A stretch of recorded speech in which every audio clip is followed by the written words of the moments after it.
वगैरह ना यूज़ करें, क्योंकि इस यहाँ फ्लैशेस लगी हुई हैं, वो फायर होती हैं और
morning, everyone. Our chief guest will be joining us in under a minute. I request everyone to please be seated.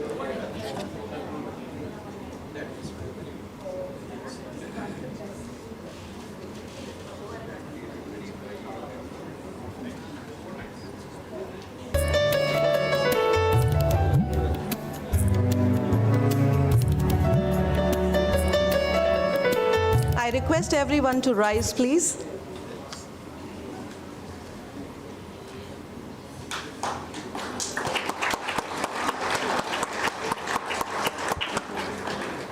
Good morning, everybody, and a warm welcome to all on this momentous occasion of the 35th Foundation Day of Birla Institute of Management Technology. May I request the dignitaries to kindly take their seats on the stage, please?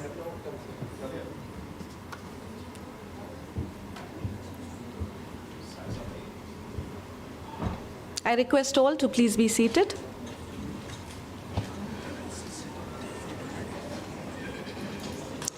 A warm welcome to all on this momentous occasion of the 35th Foundation Day of Birla Institute of Management Technology. I'm Dr. Meera Kapoor, and it is a privilege and pleasure to extend a hearty welcome to our chief guest, Shri G.N. Bajpai ji, Director Dr. Harivansh Chaturvedi, Deputy Director Anupam Verma, dignitaries on the dais, eminent guests, venerable faculty, staff, and dear students.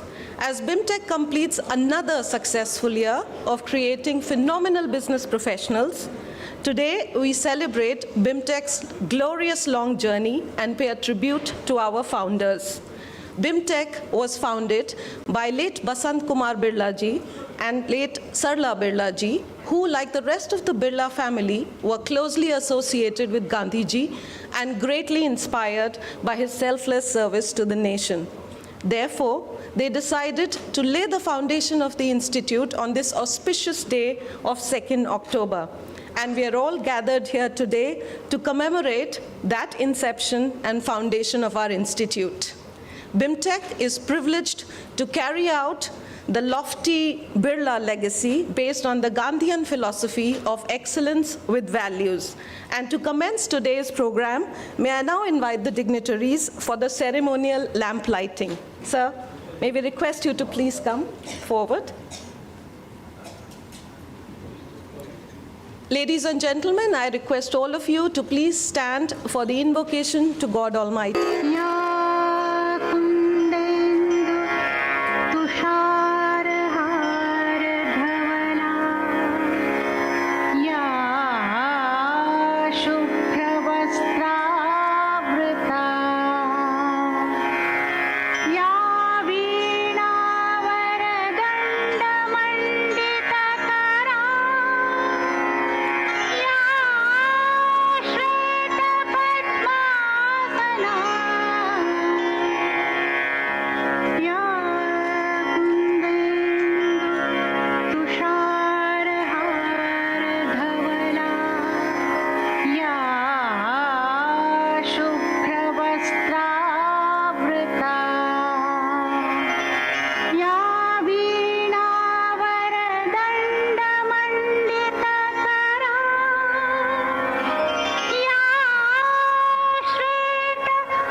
Thank you so much. I now request the dignitaries to kindly take their seats on the stage, please.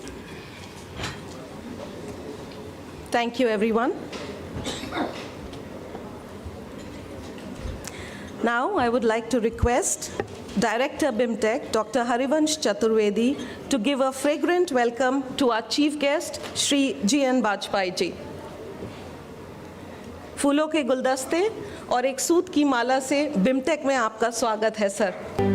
Let's put our hands together for our chief guest.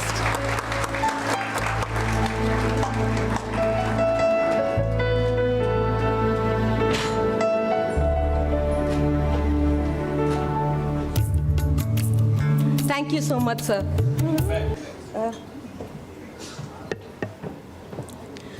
This remarkable day gives us not just a sense of history, but also a sense of mission and purpose. Just as a tree's greatest strength lies not in its branches, but in its roots, BIMTEC's greatest strength lies in its foundation of exemplary Gandhian philosophy and principles. So let us carpe diem seize this moment to reinforce and be reminded of all those values that lie at our core. In 1947, Gandhi ji gave a slip of paper to his fifth grandson, Arun Gandhi. This was on the final day of their meeting, shortly before his assassination. That small slip of paper contained a list of 7 social sins. This list was previously published in Gandhiji's weekly newspaper, Young India, in the year 1925. We all wonder what that slip contained.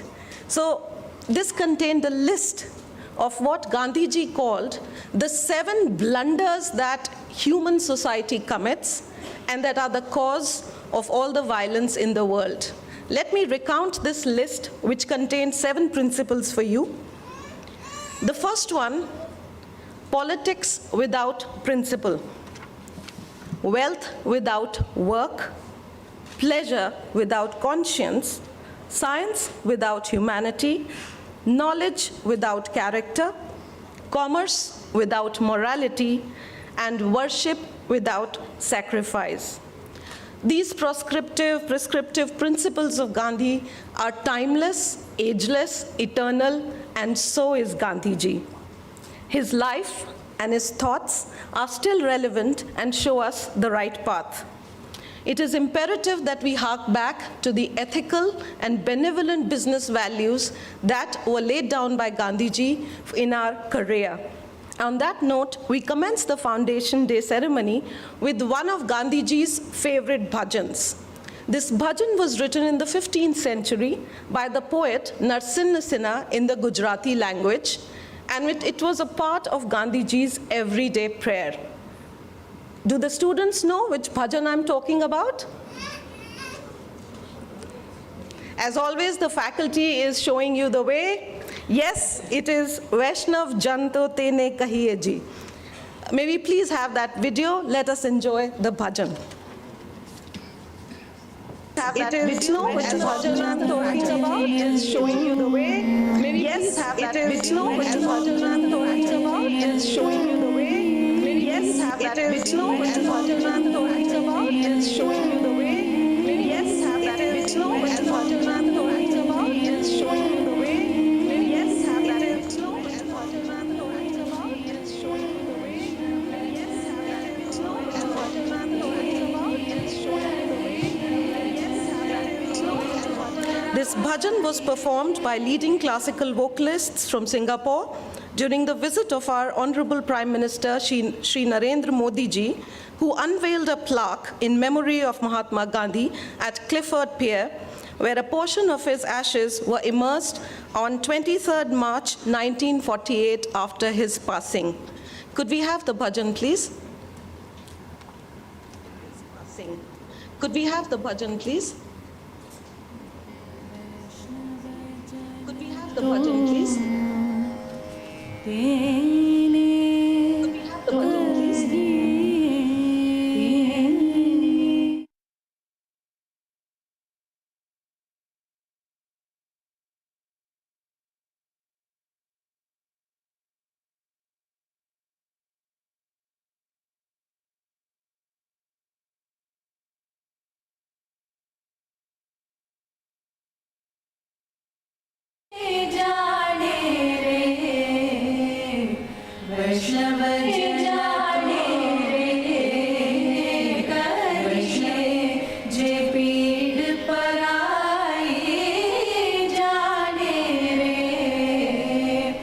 पर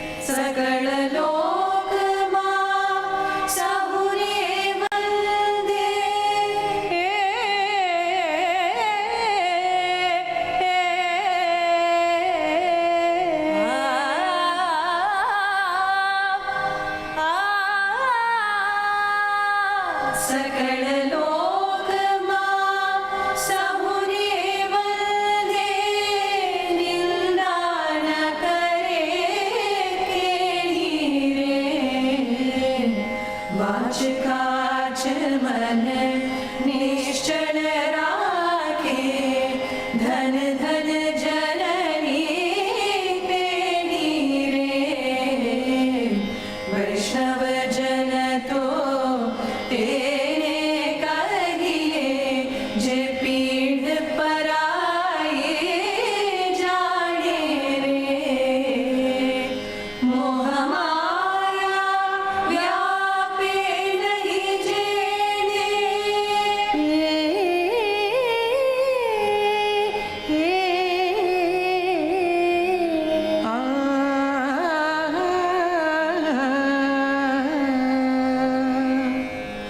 मोह माया व्यापे नहीं जेने दृढ़ वैराग्य जेना मन मारे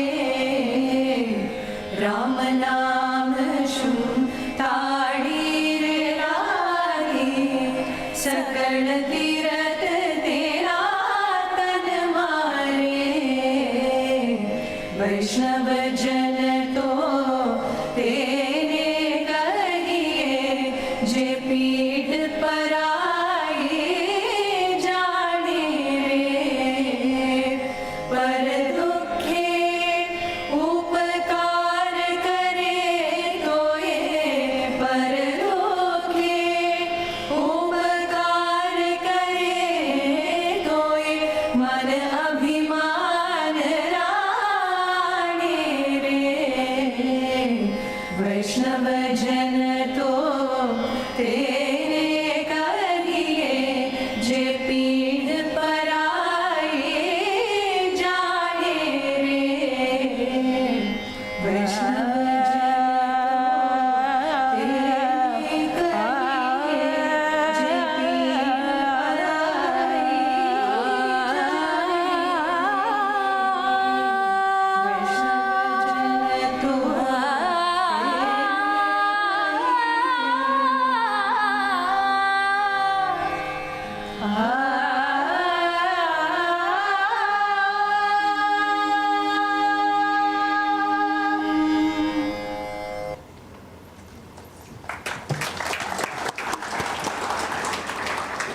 Such a magical rendition of Gandhiji's favorite bhajan.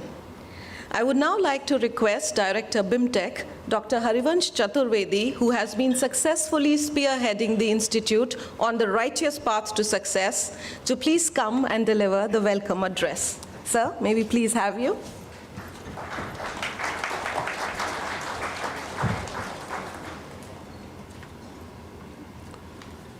BIMTECH के 35वें स्थापना दिवस पर मैं आप सभी का हार्दिक अभिनंदन करता हूं।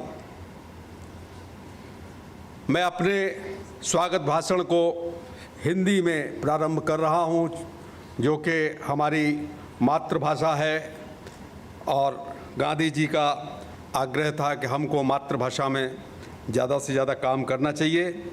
लेकिन आज मुझे, चूँकि यहाँ हमारे संस्थान में देश के विभिन्न राज्यों के विद्यार्थी पढ़ने आते हैं और उनको अंग्रेजी में समझने में थोड़ी सी सुविधा रहती है, इसलिए फिर मैं अंग्रेजी में अपने कुछ विचार आपके सामने प्रकट करना चाहता हूँ। It gives me great pleasure to extend a hearty welcome to the chief guest for today Shri G N. Vajpayee, our guest from the industry, faculty colleagues, alumni, current students and parents. Today is the 153rd birthday of Mahatma Gandhi, father of the nation. It is also the 35th foundation day of BIMTech, which started its journey on October 2nd, 1988 in a basement at Birla Vidya Niketan, Saket, New Delhi. Today the whole world remembers Mahatma Gandhi, who taught us the path of truth, peace, non-violence, satyagraha, sarvadharma, sambhav, and swadeshi. You have just heard his favorite bhajan, Vaishnav Janato Tene Re Kahiye, which tells us that you are a good human being only when you realize the pain of others. This bhajan was composed and sang by first time in 15th century by Narsi Mehta, a famous Gujarati folk singer.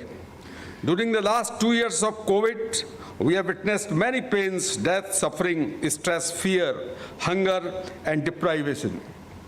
In those troubled times, we remembered Mahatma Gandhi, who taught us to be empathetic towards the suffering of others.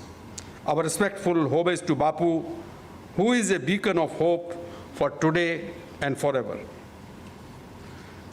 Today is also a day to remember our founders and patrons, late Basant Kumar Birla and Sarla Birla ji, who were very close to Gandhian thoughts and wisdom. The founder of Birla Group, late G.D. Birla, father of late Basant Kumar ji, has been a close disciple and family friend of Mahatma Gandhi. He met him first time as a young son of the Birla family in 1916. Until the death, unfortunate death of Mahatma Gandhi, this relationship continued. And there are so many emotional moments between the relationship of a disciple with a guru like Mahatma Gandhi. When the wife of G.D. Birla ji was suffering from tuberculosis, she was almost on the verge of death. She desired that before her death, she would like to meet Mahatma ji. Mahatma ji was traveling, and he decided to shift his journey and reach to Okhla, where Mahadevi Birla ji was counting the last days of her life. Our founders gave us the motto of excellence with values, which is also an integral part of our logo, and we always try to adhere to it in our thoughts and lives. Today, we have amidst us a renowned thought leader, our chief guest, Sri G.N. Bajpayee ji. He is an industry leader par excellence, a member of the board of governors BIMTech, and a leader who has influenced practices in Indian business during last 30 years or so. He was the chairman of the Securities and Exchange Board of India, SEBI, which is a regulatory body for security trading. Earlier, he was chairman of the Life Insurance Corporation of India, which is the biggest insurance corporation in our country. He is known for his visionary leadership and exemplary integrity. His contribution to corporate governance in India is widely appreciated. And still, at the age of a senior citizen, he is mentally agile and guiding some of our faculty members that how should they delve into the uncharted areas of research. And last 1 hour, he was in our office and he was talking to Professor Chattoraj, Professor Pandey, Professor Pratik Priyadarshi, and Dr. Day. And for every one of our faculty members, he was given some agenda. So, thank you, sir. You are our mentor. You are our mentor, sir. You are our coach. BIMTech is immensely benefited by your graceful presence in our board of governors as well as today as a chief guest. Today, it will be our privilege to listen the 35th Foundation Day address on ESG, environment, social and governance, and its relevance to India, by Sri G.N. Bajpayee ji. He has himself selected this topic. Although this institute has been working tirelessly to take up all these issues in its curriculum, in its activities, in its research. We have recently introduced a course on sustainability and climate risk, which has been sponsored by a leading insurance company from France named AXA Re. This course is a compulsory course for all students who are studying here, and it is based on the contents provided or prepared by BBC London. Another course we have introduced this year, it is on DEI, diversity, equity and inclusion. It is sponsored by Axis Bank, and it is also being offered to all students of our institute. Sir, Your suggestion to speak on this topic will give us new direction. I hope we shall capture your thoughts today, and I will solicit my young faculty to contribute to enrich your address by developing into a monograph, and we shall be very happy if you permit. We shall publish it, and we should circulate to all corporates so that they can take guidance that how more than 1,000 companies which have been directed by the SEBI to disclose what they are doing for ESG, they can take guidance, they can help from our faculty. Thank you, sir. I express my gratitude to you for selecting this topic for today's Foundation Day address, which is very near to Gandhiji's early thoughts, published as a small booklet titled Hind Swaraj in 1909.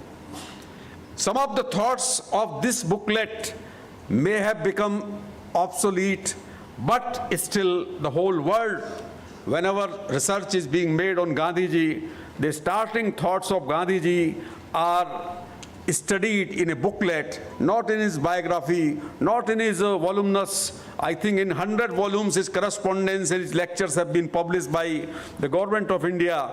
And I think Hind Swaraj is a booklet that all faculty members, all students, they should read. It is available freely on internet. A very hearty welcome to Sri G.N. Bajpayee ji. Kindly give a big applause to our chief guest.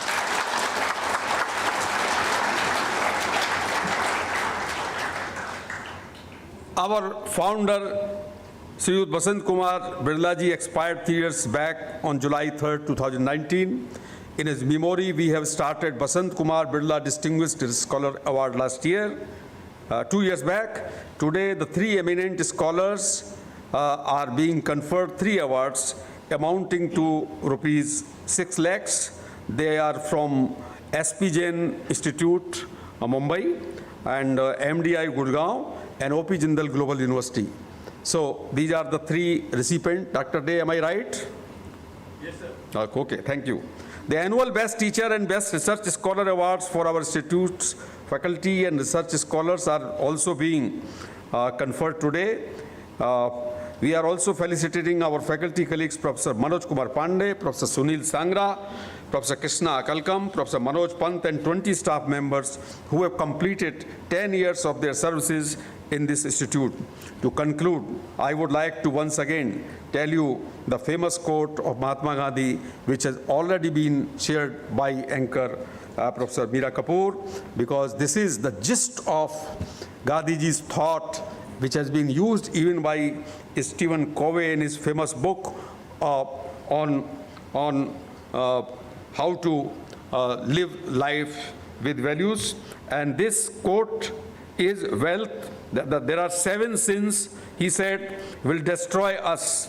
7 sins will destroy us: wealth without work, pleasure without conscience, knowledge without character, business without ethics and morality, science without humanity, religion without sacrifice, politics without principle. So it has been quoted by many authors and by many people, eminent people, while speaking about Gandhiji and his message. Let me express my sincere gratitude to Sri G.N. Bajpayee ji for finding time and to travel from Mumbai to Delhi to be our chief guest on this important day. We are all excited to hear your views on this crucial subject, sir. And now over to Dr. Meera Kapoor, anchor person for today. Thank you.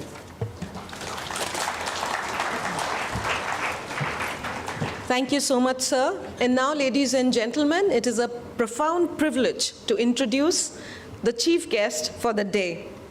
Shri Gyanendra Nath Bajpayee ji, a distinguished leader in Indian business, was the chairman of the Securities and Exchange Board of India, SEBI, and Life Insurance Corporation of India, LIC.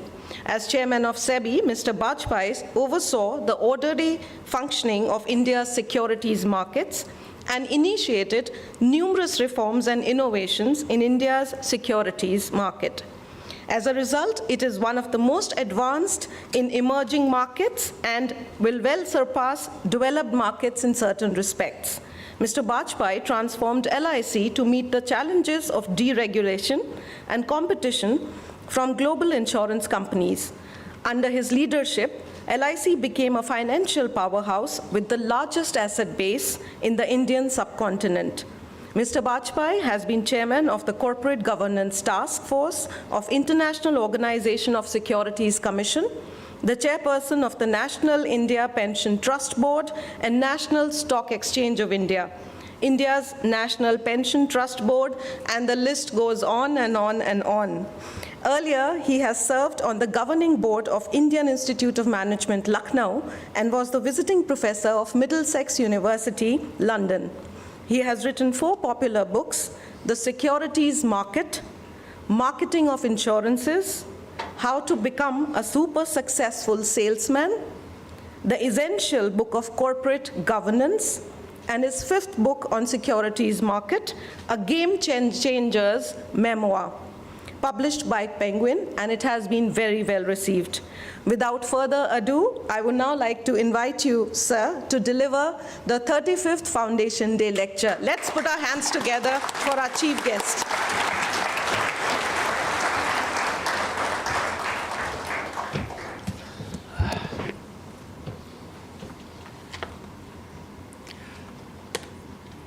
Dr. Chaturvedi, Director, Institute, Dr. Verma, Deputy Director, Professor Sahai, Professor Arora, Professor Chotraj, my dear friend James Sani, distinguished guests, professors, faculty members, and managers in making. The bright young lady gave extraordinarily generous introduction, and I must tell you, if at all it is true, it's my past.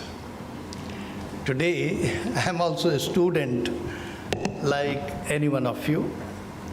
And to be honest with you, I like to keep associated with Dr. Chaturvedi in my own enlightened self-interest. I strongly believe that obsolescence is the greatest human risk, which many people forget to de-risk. Having been in insurance my lifetime of working, I don't want to leave that fully open, and therefore I keep coming here, meet professors, and also have some wild ideas and keep throwing here and there just to check if any one of them is valid for action. Anyway, thank you very much, and thank you, Dr. Chaturvedi, for inviting me. I'm honored. I've known about illustrious speakers who have delivered the Foundation Day lecture.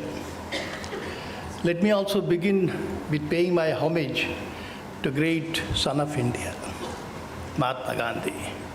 Well, I have never had an interest in politics or sociology, but what I find greatest fascinating ability of this great human that ever lived in this planet Earth was to operate at the intersection of the value system of ancient India and the modern thought processes, and how he tried to weave them together for the growth not only of the people of India, but the humanity at large. And as you know, the principles that he laid down, not only for politics, even for statesmanship, are being pursued globally, including in the United States of America. Let me also pay homage to Mr. Birla. And when I was really trying to understand the financial markets and the economics, I heard of this great industrialist, the pioneer, who started the real industrial of a homemade kind of thing and prospered throughout the country, ever through the generations.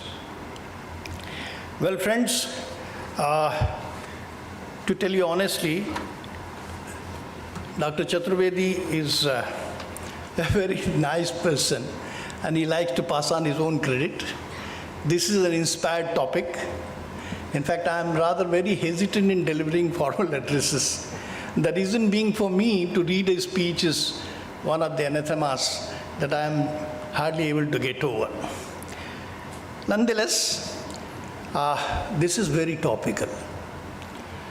In fact, the whole world is today seized of this topic. The ancient India was acutely conscious and extremely protective of the ecology. And hence the sages, as also the Grihasthas, always concluded their prayers with the Yajurvedas, that famous hymn which says, Om Shanti Antariksha, Shanti Prithvi, Shanti Rapa, Shanti Roshadaya.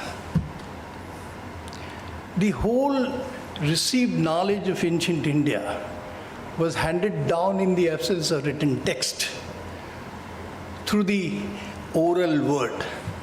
And unfortunately for us, the future generations, part of the basic structure of that knowledge was not passed on. And therefore, we continue to recite some of those important reminders, but don't do much of an action. Anyway, the story of the humanity breaking through the shackles of utter poverty and continuous wandering around in search of making a good life began with the agricultural revolution. It shaped into a movement with the industrial revolution.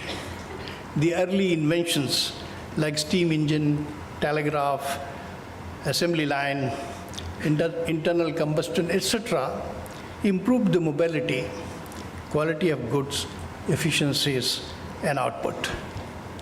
And I very strongly believe the twins, the Industrial Revolution and the joint stock companies, also called the firms, with the underlying fundamental principles of common seal, perpetual succession, and separation of management from the ownership, were the harbinger of growth and prosperity of the planet Earth. The firms which have brought together investors as the entrepreneurs on the same platform, riding on the wave of industrial revolution, led to urbanization, specialization, organization of work, people and processes. The firms also have been great multiplier of human endeavors, creator of wealth, uplifted billions out of utter poverty and transformed this beastly planet Earth into a civilized society. The relationship of accumulated knowledge, technology, and human ability, harnessed ever-growing available energy, led to the incredible progress. The current generation of Homo sapiens is living through a cycle of unprecedented health, wealth, and quality of life. Yet, not everybody is on board. Millions are still teeming in utter poverty, even without the basic sanitation and electricity. The mindless exploitation of resources in quest for profits has led to the massive emission of greenhouse gases, environment degradation, destruction of a part of the fauna and flora, and threatened the sustainability of the planet Earth. Intoxicated by the Friedman doctrine, I'm sure you are an academic, you understand, the managers of the firms have been indulging in profit maximization and expropriation for the benefit of a single stakeholder called the shareholders. There are many others, and I claim luminary Leon Stout wrote, shareholder primacy became a dogma, a belief system that was seldom questioned, rarely justified.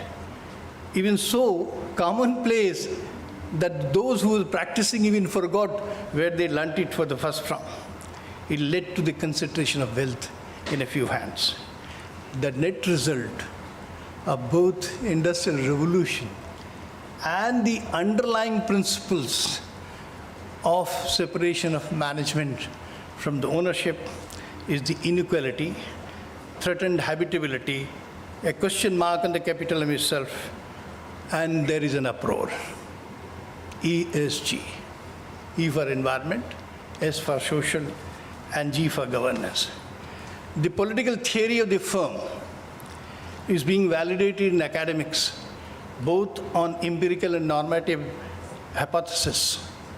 Free market capital, I am sure you are aware of it, that the political theory envisages that free market capitalism empowers the firm to exercise control over the natural resources, natural persons, including workers, customers, shareholders, and the members of the society.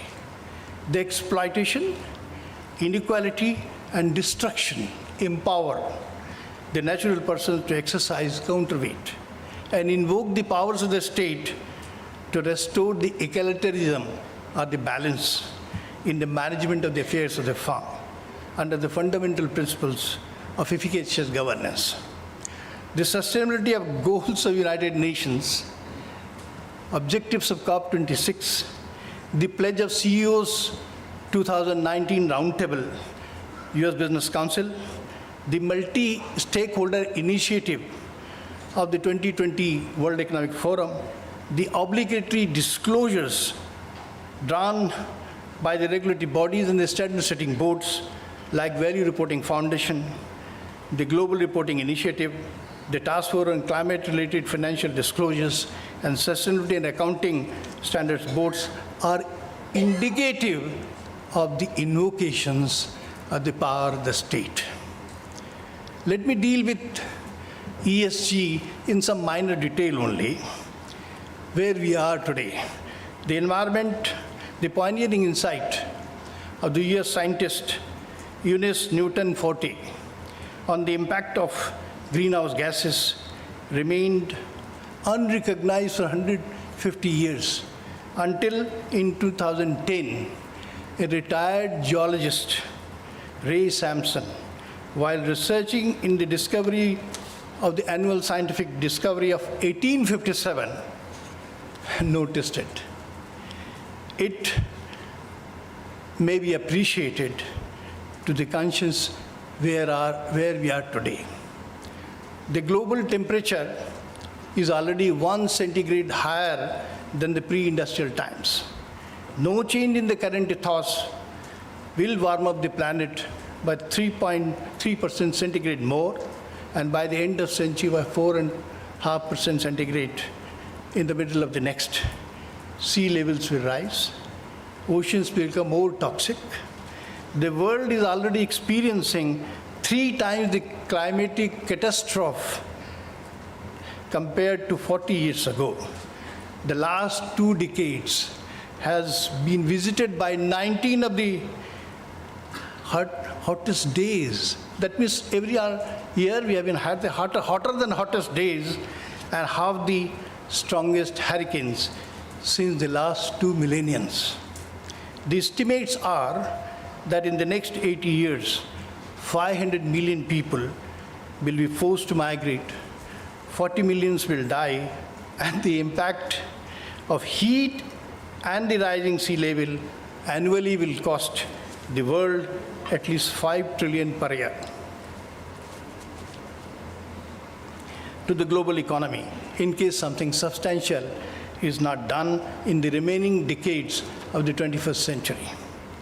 However, the bigger impact would be the hidden deaths, the sufferings, and roughly estimated economic toll of $40 trillion annually in the loss because of the decline of the productivity consequenced by water shortage, poor health, hunger, and heat.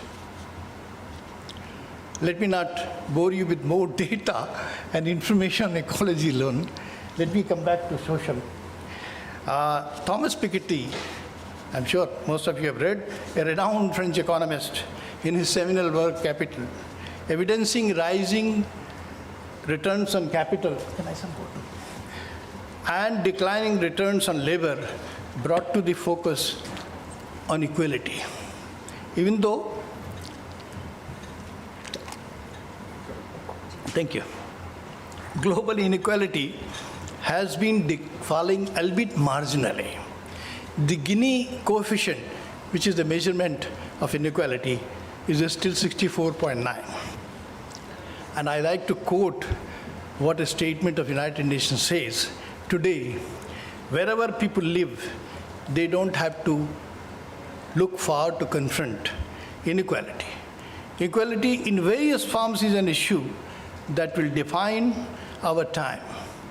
Confronting inequality has moved to the forefront of many global policy debates as a consensus has emerged that all should enjoy equal access to opportunity. This is a note in UN document on inequality.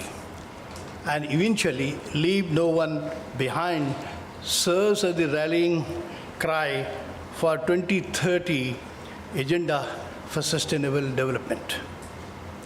Income gap, gender inequality, healthcare, and social class are some of the examples of inequality.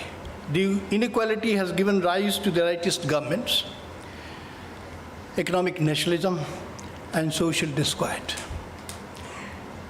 This is my personal belief. Neoliberalism, the politico-economic model, has fostered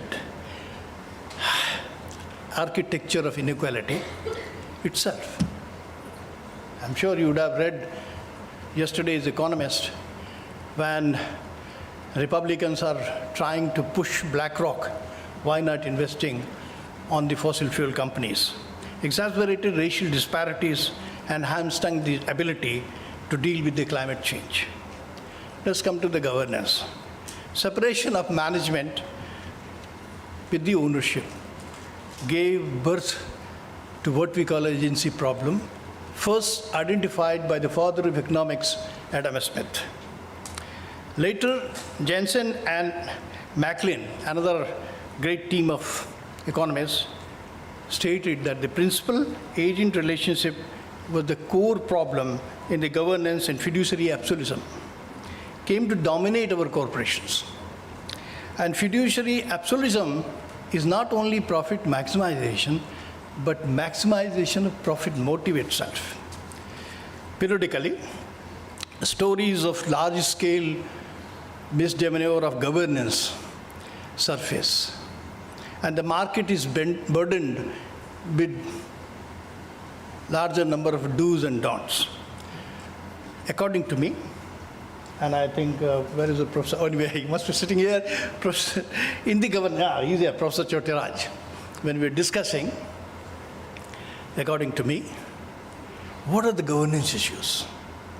Risk blindness, there is a risk, but they still, there's no risk. Diversity, it is important to have diversity, including women, not just that they dress up well or they look nicer or they speak more softly, but because, according to my anecdotal evidence, they contribute to the economics of the firms. So anyway, this is diversity, accountability to all stakeholders, no shareholder primacy, are the kind of major issues that emerge in every boardroom that I have had an occasion to sit for the last 40 years. You'll be happy to know that I've been on the boards, and I'm not very happy to be telling you that I have been sitting on the board since late 80s. Most of the time, ethics is wanting, and leadership of the board is missing.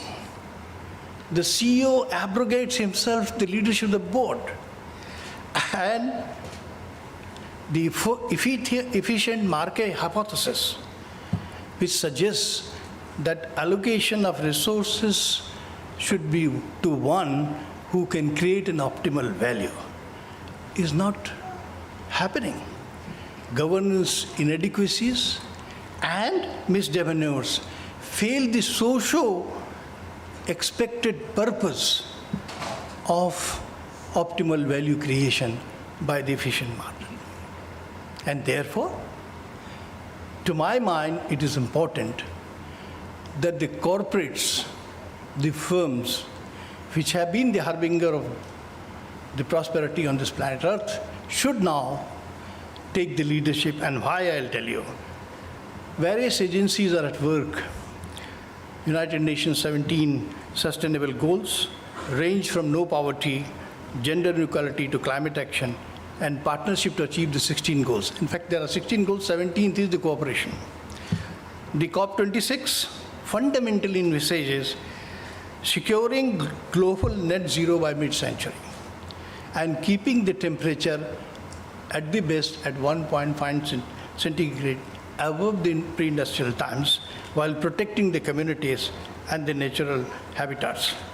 John Murdoch, in an article on Financial Times as late as 23rd September 22, based on the FT analysis of the data 1990-22, 30 years data, from Gapminder, FT World, and the World Bank, opines that the energy transition, that is from fossil fuel to green, is bringing down the emissions as a percentage of GDP creation.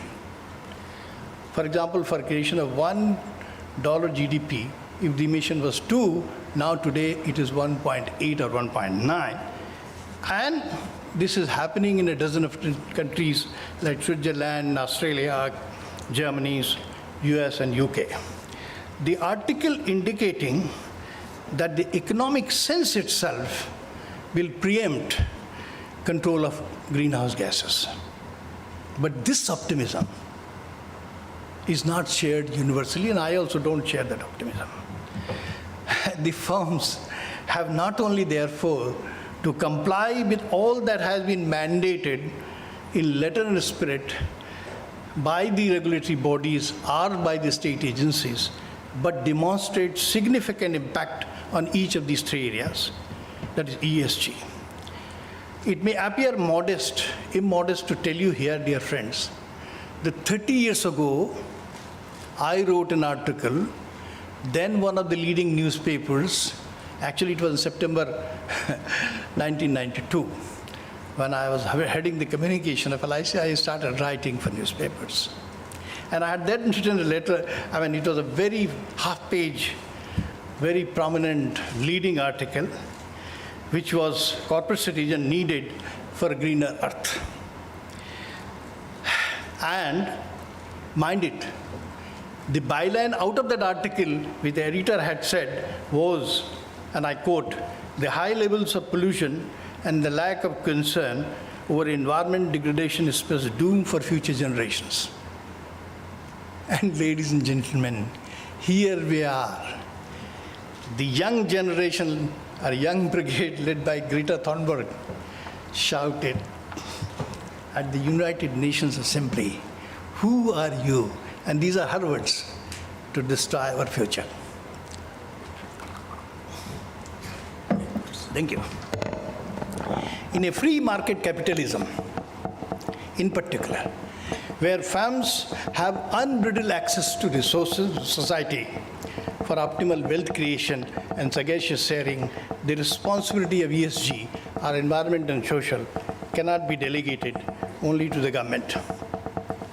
Donny Rodrigues, the famous professor of international political economics at Harvard University, in an opinion article circulated very recently, I had an occasion to read that, through the Project Syndicate, outlines broad skepticism about the government ability to lead and achieve the change. And I quote him, "Polarization and authoritarian populism, which are mutually reinforcing, have overrun the public sphere in many countries and undermined the capacity of society to mount collective action, both domestic and multilateral, against the common problem," he concludes. The economic performance, this is my personal belief, of a country is closely linked to the corporate economic performance. You always divide the contribution of public sector and the private sector, and has therefore, to my mind, to be evaluated with reference to ESG. Business can stay away from helping the society only to the threat of the philosophy of capitalism and their own existence. Charles Sabel and David Victor of Columbia Law School have, in a book very recently published, I had an occasion to read, of University of California, San Diego, delineate and very effective process of governance via collaboration. He talks of both private and public, and they build their argument on the example of 1987 Montreal Protocol, which succeeded in curbing depleting substances, ODS, which is called, I'm not a scientist, to the point where ozone layer is now on full recovery. The genius, my thinking, the genius of capitalism has been inventing ways to capture energy and opportunity.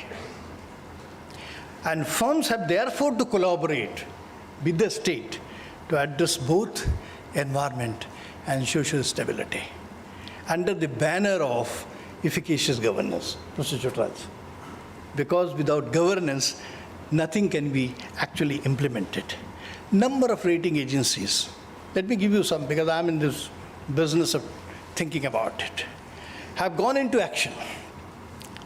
The efforts of the firms, but to a deep dive into their technology, methodology, we believe the attempt is confined basically to measuring level 1 emissions. And I'm sure you are aware, level 1 is what exactly you, for example, you are a management institute, you yourself do the emissions by various means.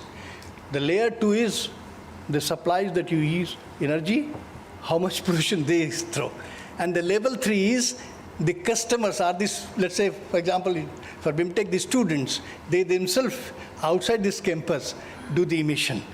Now, right now, the rating agencies are concentrating only on level 1. Further, there are problems of reliability, comparativity, and transparency. MIT Sloan has just published a research on all the work being done by rating agencies, and it concludes, within quotes, aggregate confusion. The author of the article, somebody wrote in New York Times, is Tesla or Exxon more sustainable? Depends on whom you ask, is the headline of the article. In the Wall Street Journal in 2018 concluded, investors should not treat ESG scores as a settled fact. This was very interesting to read for me. Mr. Eleko, Van de Ender, he is the boss of Global Reporting Initiative, one of the voluntary or the social organization asking for setting global standards. Himself says, what gets measured gets managed, but what gets measured also gets manipulated. Unquote. The headline article of Economist dated 23rd July 2022 with 3 letters, won't save the planet is the headline. In a special feature mentions that the entire focus is boiling down only to emission control. But is the E only emission control? It goes on to outline some of the fundamental problems, like why it will not be, because designing area of objectives, lack of coherent guide for investors, firms making trade-off. And I'll conclude my thought that there's no actual trade-off. I would like to get some inspiration from Murdoch's article also. Measurement problem, obscurity about the incentives itself. This is the most important part of it. It is estimated, and let me give you some data, what kind of engagement the market has got, capital market. I've become a kind of being associated for several years, estimated that over 1 trillion has been pulled for investing in ESG, responsible firms. What is happening, I'll come to you in a second. In 2021, US ESG mutual funds and ETF assets alone showed to $400 billion, approximately. That's an estimate, not mine, been published recently. $35 trillion of assets are under some or the other ESG lens and monitoring. This is reported by The Economist. ESG eco market, the whole, Professor Devi, I was mentioning to you, what opportunities unfold for the academics. ESG eco market itself is estimated to be 4 trillion in June 2022.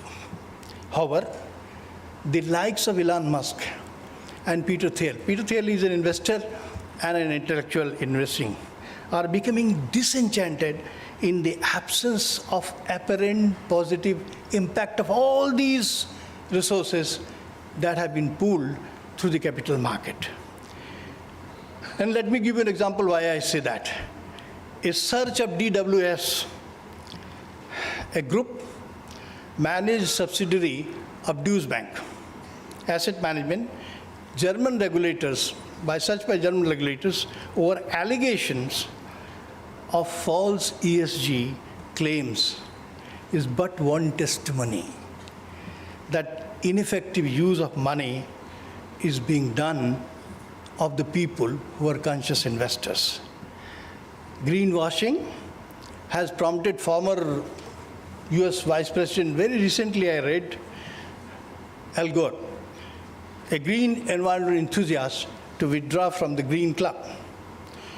Though there are some instances of some appreciable work by some individuals and firms, the time has come for the real action on the ground by every firm worth its salt. There is, to my mind, there is a need to disaggregate ESG into E, S, and G separately. And the story must begin from governance. And I'll tell you two instances, little stories before you go to sleep in hearing this part of written text. I was communication head, and I had to meet, I used to report to my director immediately for something urgent which had appeared about LIC and take his views. So I called up his secretary. She said, oh, he's just stepping out for a board meeting. We'll call you as soon as he returns. And lo and behold, I got a call in half an hour. I went, met the main director, but I was very curious. So I said, sir, if you don't mind, half an hour before I was told you are stepping out for the board meeting, and half an hour later, secretary said that you are ready to see me. He said, yes, Bajpayee. I don't want to tell you the name of the company. He said, you know, that building is next door, 5 minutes for walking, 5 minutes for coming back, 10 minutes for tea, 10 minutes for board meeting. He said, minutes were already written. That was one governance. The other was where I was myself on the board. After everything was discussed, the item came, governance. The big boss means chair. He asked, "Are bhai Subramaniam, everything is fine, huh?" He was the compliance officer. Yes, sir, yes, sir. The governance. Now, this part has significantly changed. But still, the story of governance is the implementation of all that you decide. And how you implement, for whose benefit you implement, and what is the impact eventually has to be assessed. And therefore, to my mind, governance is not box ticking. That SEBI has prescribed this, ministry companies prescribe this, or GRI, or whatever has prescribed. To my mind, is delivering on KPIs like board effectiveness. How effectively board is able to address the problems, including the risks and the leadership. Is it the board who's taking the leadership, or is the CEO who's dictating the leadership to everybody? Systems of control. How are they functioning? Are they effective? Efficacious decision making. And efficacious decision making is not for the benefit of one or the two. Transparency and dialogue. Not only with all the stakeholders, but also with the regulatory bodies. And corporate conduct, value creation, and accountability to our stakeholders. Now let me tell you value creation. In one of the board, where I am myself the chair, non-executive, I asked, can you tell me what is the economic value during the last year? They were telling me all wonderful stories, how much profit, how much margin, EBITDA, this, that. I said, that's wonderful, but can you tell me economic value add during the current year? They've not done that.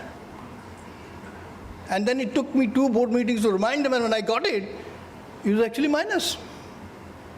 Then I said, all these numbers, what does it mean? If the value is not being created eventually for sustainable reasons.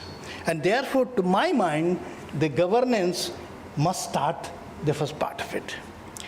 Now coming back to insurance companies, because Dr. Chaturvedi quietly mentioned to some mail to Mr. Sani, the subject is ESG and the insurance companies.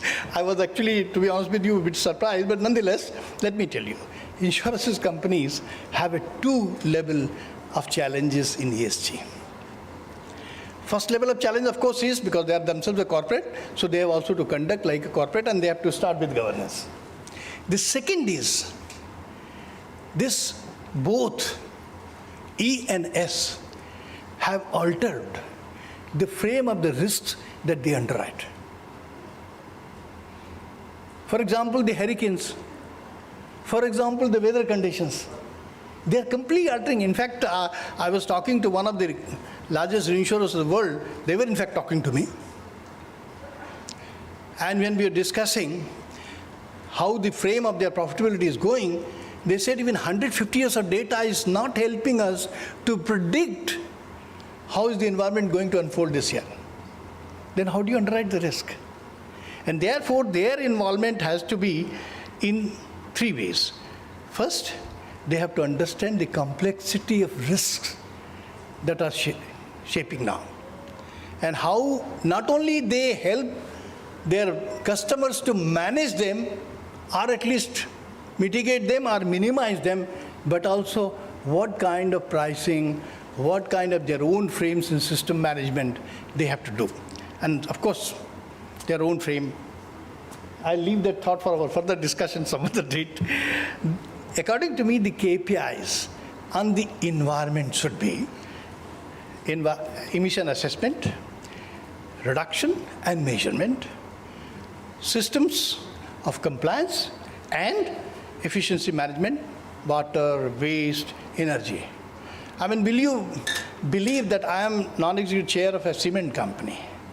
And it is already positive on water, positive on energy. You may ask me how? We harvest the rainwater, so that to the extent the cement plants use the water, water is used, and some water is still surplus, and we supply to the villages. We have put floating solar panels, and therefore we produce energy not only for the use by the factories, but also to be able to share something to the grid. And likewise, this can be done. KPIs, according to me, in social, should be corporate social responsibility, which India, of course, legislation already gone ahead of the curve of the global part by providing 2%, which is, according to me, arbitrary. Some researchers are working along with me on trying to say what should be.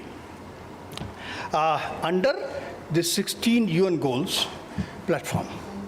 And within that, human capital management.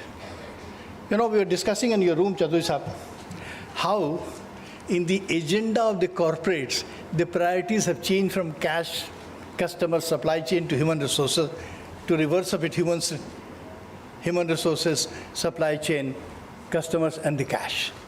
So therefore, human resource management, it is not only trying to employ people, but also trying to upgrade their skills so that because tomorrow's technology is going to be different than what we have been using today. And if the person is not taken care of, his productivity is going to go down. Plus diversity. I'm a strong believer in diversity. And this belief that some fellow comes from a poor background or from village background, I'm myself from a village kind of thing. Not that I'm a great guy. And the relationship with the workforce, stakeholder management. They are very stakeholders. Do I need to remind you? It's not that I am saying so. The CEO 2019 roundtable have accepted the stakeholders of the firms as shareholders, society, state, workforce, customers, and suppliers of goods and services, including finance.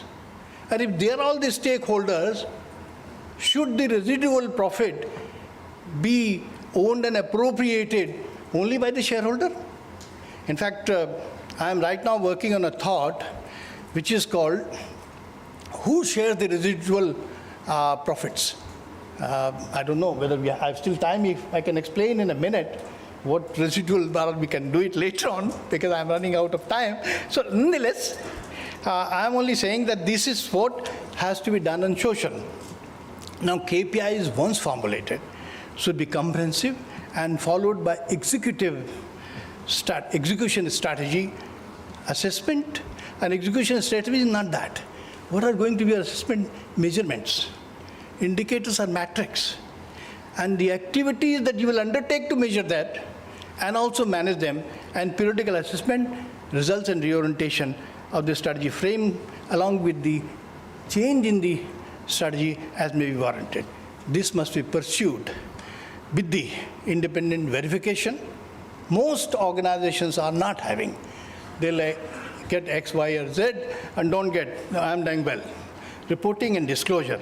ESG, and this is the fundamental point which is I believe and many others believe, that ESG should not be seen as a cost center but a sustainable value creator.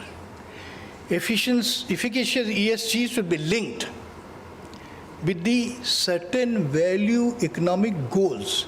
And how can they be improved employee productivity? Because if environment, for example, where the cement factory is much better than what it was, then they will be more productive. The second is reduce regulatory intervention. Do you know regulatory intervention is a cost, both in terms of time, money, and reputation, which you build. Top line growth, it should help. The top line growth, and also asset optimization. That cement company had some land. We did a pond that was lying. We couldn't do anything with that land because it was barren, but there were some rents. So what I'm only saying is asset optimization. These are what is called the value creation goals which can be linked with ESG. And once that is done, as I said, the latest article in the last Friday, yesterday that was published, day before yesterday, in The Economist does say that unless economic relationship is established in implementing ESG, searches like DSW by the German regulator or some other regulator will continue to take place. Well, the stakeholders expect financial returns, but under the framework of ESG. The future generation of Greta Thunberg is not interested in pollution. They want habitability of the problem. And therefore, the argument of trade-off, according to my mind, in pursuit of ESG is not there. In fact, let me quote to you research. In 2014, one of the most extensive research analysis to the date by the researchers in Germany, they aggregated some 2,250 individual studies that compared companies' environment, social, and governance criteria with financial performance from 70s onwards, so almost 50 years.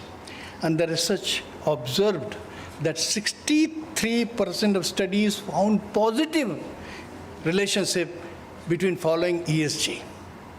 Only 10% were found to have a negative, and the balance were neutral. The ultimate goal of maximizing should be increasing sustainable value, market value over a period of time. So far, the classical approach to evaluate the performance of the company has been, as you know, ROE, ROC, ROE kind of thing. I will conclude in 2 minutes. However, the uppermost ESG, leading to albeit gradual transition, should be maximizing added share value. Philosophy should be total shareholder return to total stakeholder return. Let me conclude what should happen. One of these Upanishads says, Sarve bhavantu sukhina, sarve santu niramana. The idea is the firm should be able to take care of it. The corporate have to maximize the journey of profit, but with a purpose. The firms, like natural persons, are both moral and economic beings. And presently, our system often pits these impulses against each other. Finding a balance is the true ESG. Thank you, ladies and gentlemen.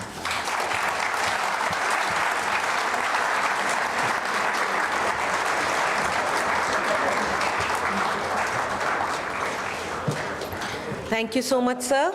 It is an incredible honor to have you here with us, and we are immensely grateful for your inspiring words of wisdom on ESG and corporate governance. Ladies and gentlemen, could we have a loud round of applause for our chief guest, please?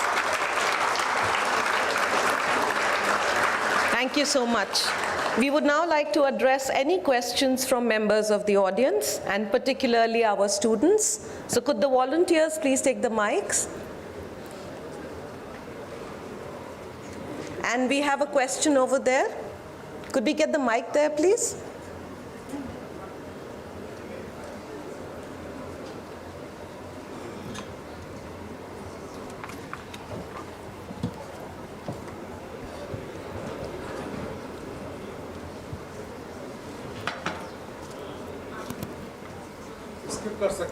Okay. We'll just take 2 questions because of time constraint.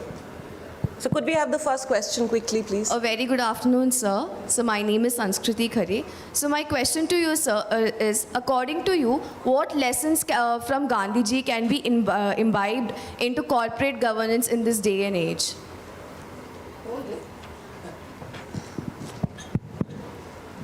He also talked of business without ethics is no good, no? So, like all Gandhiji's principle can always be implemented, because all that he talks about is the value system. And also he talks about taking care of everybody, no? So, it's easily possible, whether you use those words or you use the words that have been kind of propagated around the world in a refined form in the modern English language, is one and the same thing. The ultimate substance of his thoughts is similarly the same. And you might recall I said, Gandhiji operated at the intersection Yes, sir. of India's ancient values and the modern thinking. So he was far ahead of times in thinking, and therefore he envisages that a business which does not have any ethics is no business. Thank you so much, Thank sir. you, sir. Thank you, sir. We'll have one more question from the audience.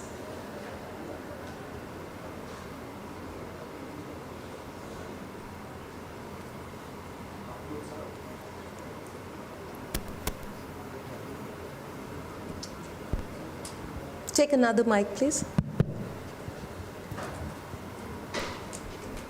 Hello. Actually, sir, my question was, do you think India is on the right track currently in terms of policy initiatives?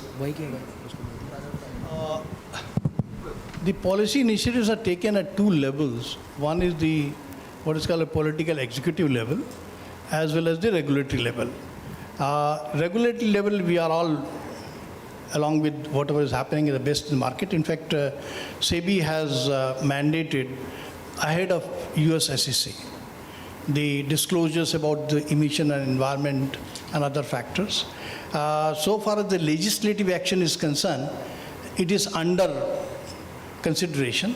I mean, this is my broad understanding. I have no access to policy making anymore now. So, but certainly the regulatory measures taken by SEBI or other regulators, I mean, there are sector regulators also. For example, the regulator electricity, hydrogen power, or manufacturers association, they are all mandating both in the area of that. And on the social is already there. As I told you, India has moved ahead legislatively of providing minimum 2% of the net profits for CSR. Only thing is that it has to be, and that is my divergence, that instead of channeling the way it is being channeled, should be channeled through the 16 sustainable goals of United Nations. And they should, rather than every firm trying to do all the 16 are repetitive, certain sections, if they can be by an understanding through the trade association otherwise, can be segregated, then we will see the impact of the CSR, which is already policy mandated in India. But I can only tell you, whenever I have kind of office or executive level, discussion with policymakers, some of them, I do meet some of them on the golf course, they are conscious of the fact that something serious has to be done. Thank you so much. Thank you, dear students. And thank you, sir. We would now like to continue with the program proceedings. So when Gandhiji spoke of inspiration, he said, and I quote, "We are daily witnessing the phenomenon of the impossible of yesterday becoming the possible of today." BIMTech instituted research awards in memory of Shri Basant Kumar Birla ji to recognize the distinguished research scholars in social sciences and management who made the impossible possible through their inspired and impactful research. The Basant Kumar Birla Distinguished Research Scholar Awards were instituted in the year 2019 by the Birla Academy of Arts and Culture, Kolkata, in honor of the austere genius and visionary leader, late Basant Kumar Birla ji, who built businesses and institutions enriching our lives. The purpose of the award is to compete at the global level by publishing high-quality research. In its third year, the award committee decided to focus on private sector institutes only. The awards are first prize of 3 lakh rupees, second prize of 2 lakh rupees, and the third prize of rupees 1 lakh. Based on the number of research papers published in higher-ranked journals during the past 5 years, 2017 to 2021, the committee has selected the awardees. And to bestow these prestigious awards, I would now like to request Dr. Arunaditya Sahai, Dean Research BIMTech, to please come forward.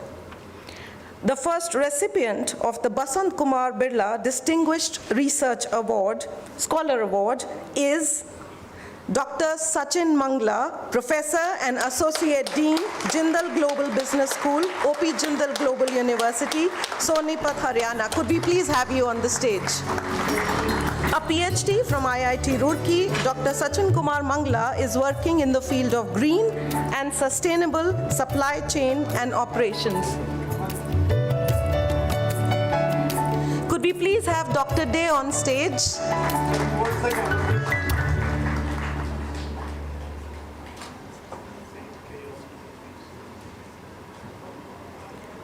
Dr. Sachin Kumar Mangla has published, presented several papers in reputed international national journals, such as Journal of Business Research, International Journal of Production Economics, International Journal of Production Research, Computers and Operations Research, Production Planning and Control.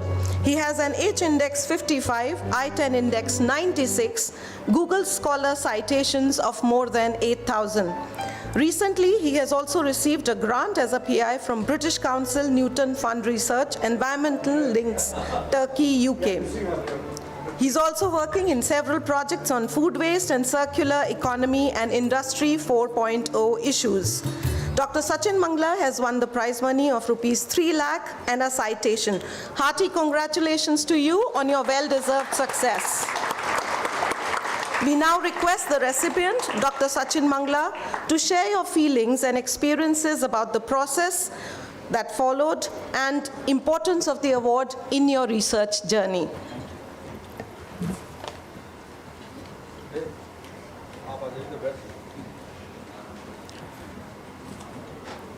Thank you so much.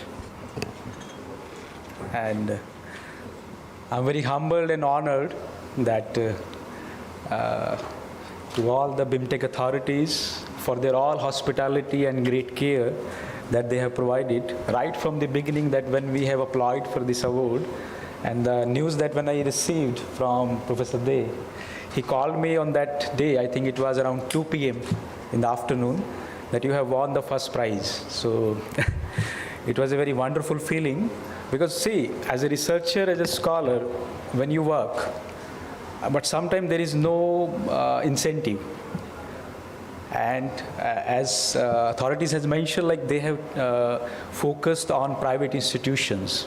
So sometimes it is a bit different picture when you are comparing private sector and public sector organizations. But see, when you work and when your work is appreciated or it has been complimented, So I think it is something that has to be celebrated. But I believe, because when I was listening Professor Vajpayee and dignitaries on the dais, they were talking about ESG, they were talking about all these sustainability part. And when you are also researching in that area, so I think it is a very important for all of us as an academician that we should try our best to contribute to the society.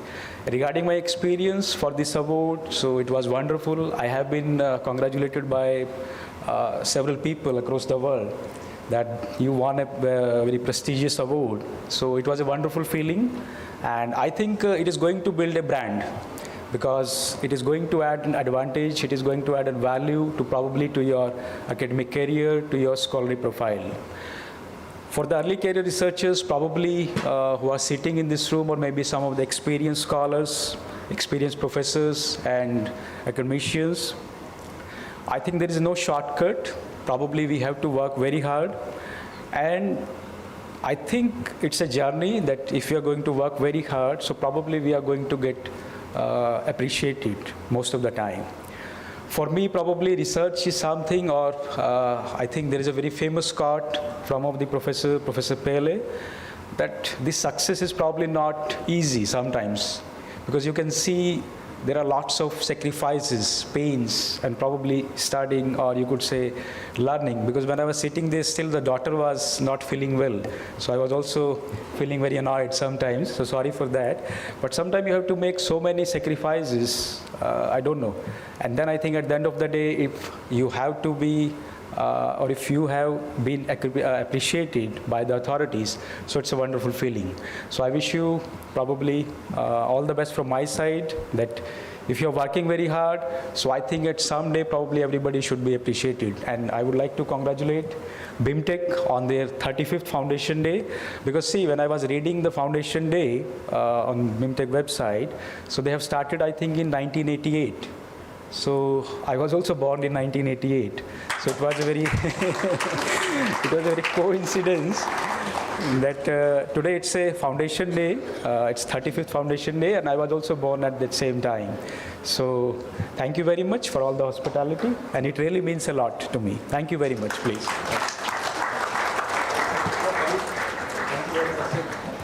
Many congratulations to you once again, and we now move forward to the second recipient of the Basant Kumar Birla Distinguished Research Scholar Award, and I now request Dr. Day to confer the award upon Dr. Shalini Talwar, Associate Professor, Finance and Economics, SP Jain Institute of Management and Research, Mumbai.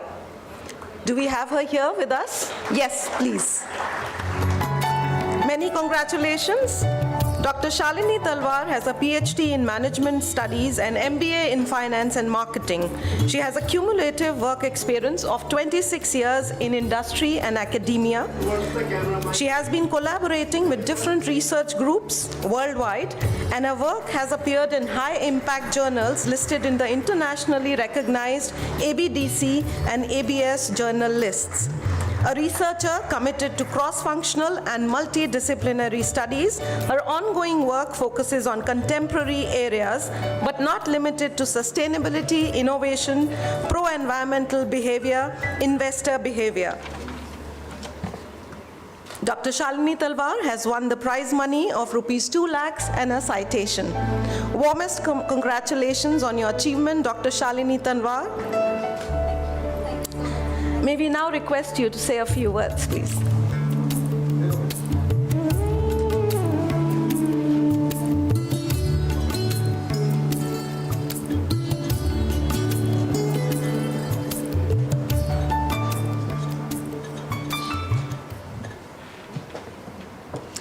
Hello friends, good afternoon.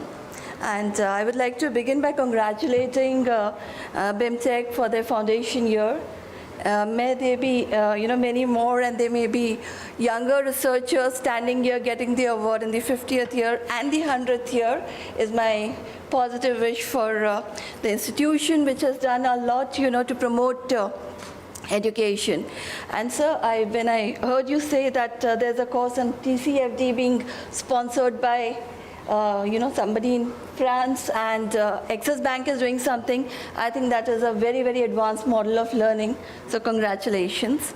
And I would like to thank the BK Birla Award, the committee, and Dr. Chaturvedi in particular, that you all thought my research was befitting, giving this honor. I've seen the list of past winners, professors from IIM Lucknow, IIM Ahmedabad, and other, haloed institutions. So I'm indeed, humbled that I've been chosen to be a part of that elite list.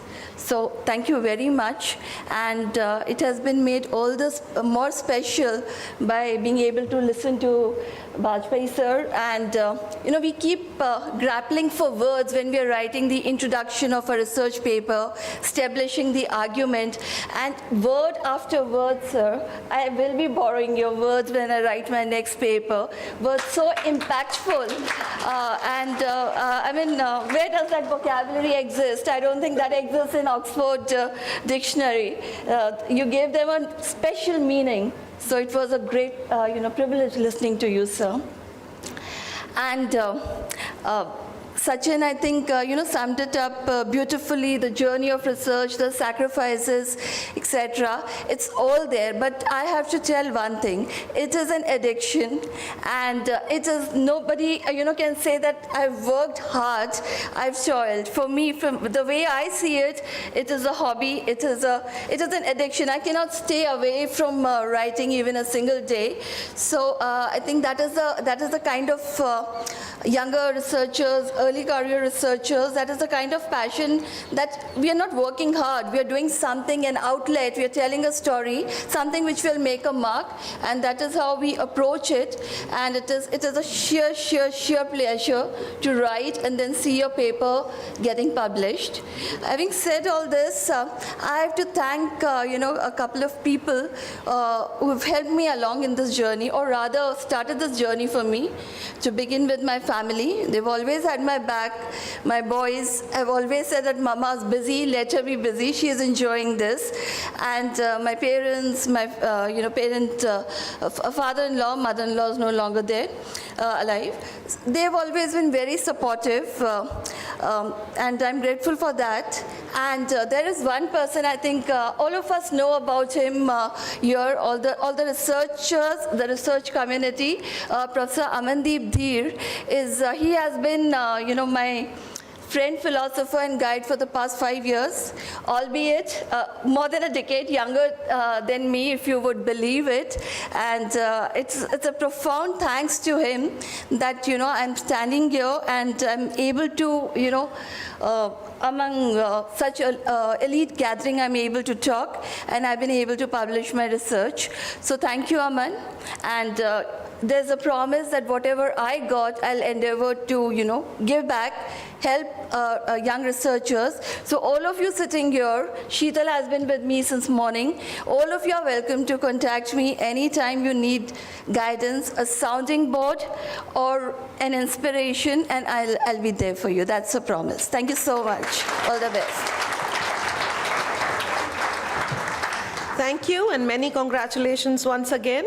I now request Dr. Dey to bestow the award for the third recipient of the Basant Kumar Birla Distinguished Research Scholar Award.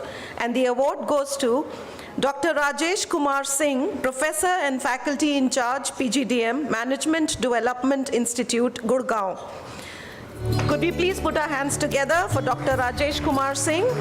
In the teaching profession since 1992, Dr. Rajesh Singh has worked at IIFT Delhi, Delhi Technological University, formerly DCE, CET Bhatinda, and PEC Chandigarh. He specializes in operations management, supply chain management, advanced supply chain and logistics management, total quality management, lean and agile systems, decisions-making model. Congratulations on your award, Dr. Singh. And we now request you to share your feelings with us all, please.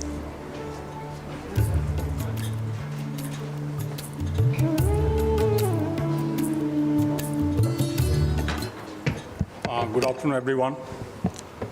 Honorable Chief Guest, Mr. Bajpayee, Director, Professor Chaturvedi, faculty members, guests, and students.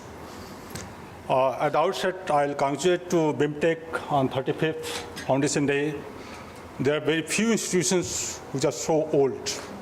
BIMTech, MDI, very few private institutions, and doing very well.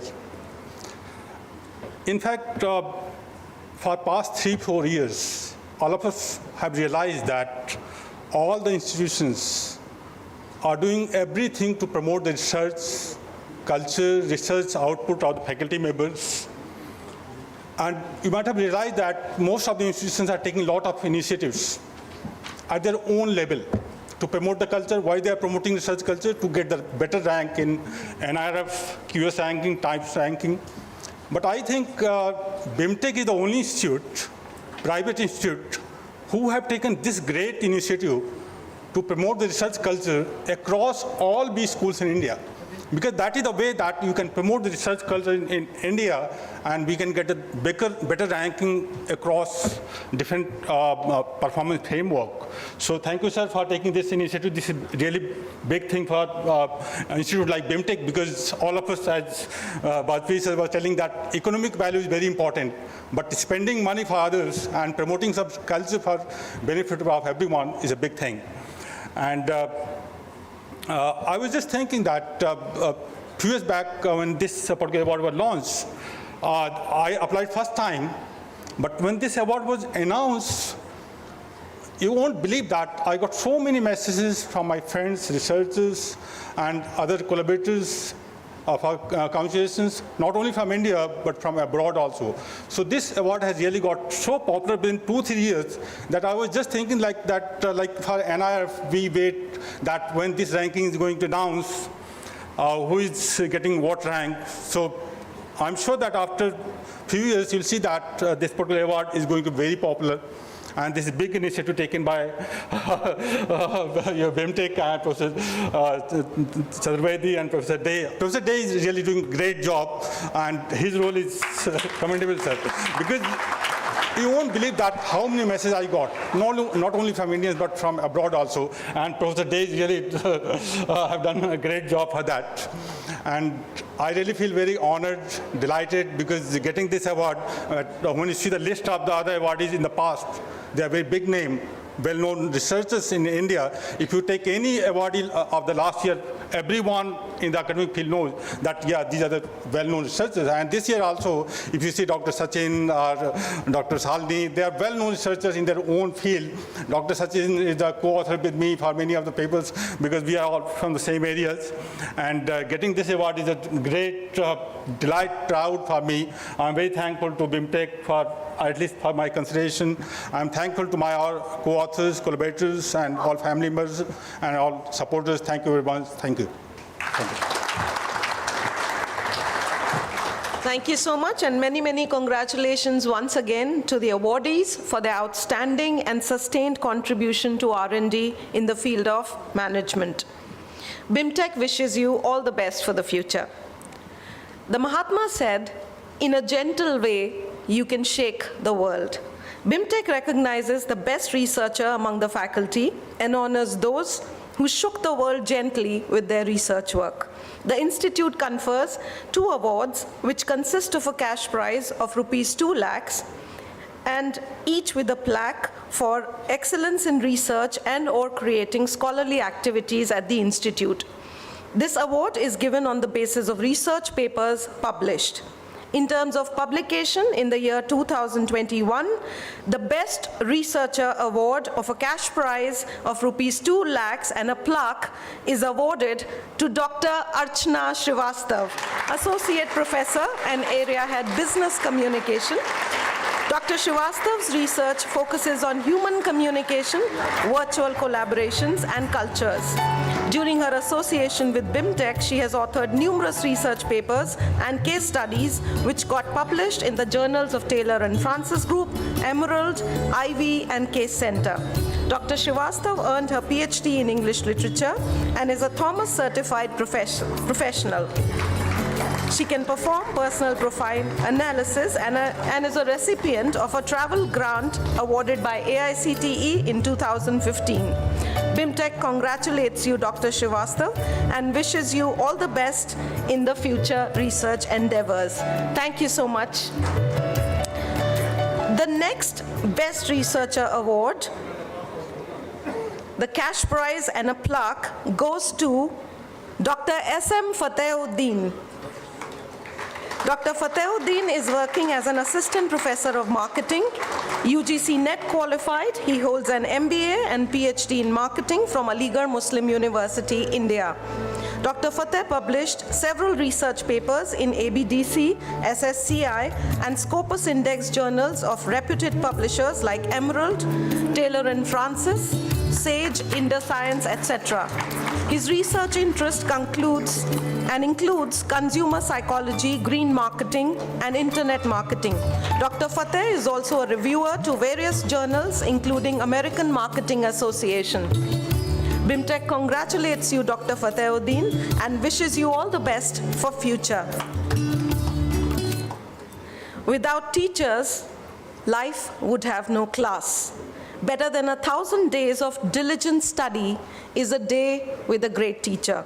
BIMTech is proud to recognize and honor excellence in classroom delivery by its faculty, displaying teaching effectiveness by exemplary engagement of students and influencing student learning outcomes. In continuation with previous year, the Institute announces 3 winners, 1 each for assistant, associate, and full professor. Each award consists of a citation and prize money of ₹2 lakhs. This is the 3rd year since the awards were instituted and there was stiff competition. We are happy to announce the recipients of the Best Teacher Award. This year, the Best Teacher Award for the academic year 2021 in the category of Professor goes to Professor Rahul Singh, Area Head, Strategy, Innovation, Entrepreneurship, and a Professor in Strategy and Globalization. He's a Professor of Strategy and Globalization and Chair of Strategy, Innovation, and Entrepreneurship area at BIMTech. Dr. Singh is also Funding Chair of the Executive Education Program. His primary areas of research are in strategic management, globalization, emerging markets, and sustainability. Dr. Singh is Governor nominee to PDDU, University Rajasthan, board member at DDU College, University of Delhi, and SS Foundation.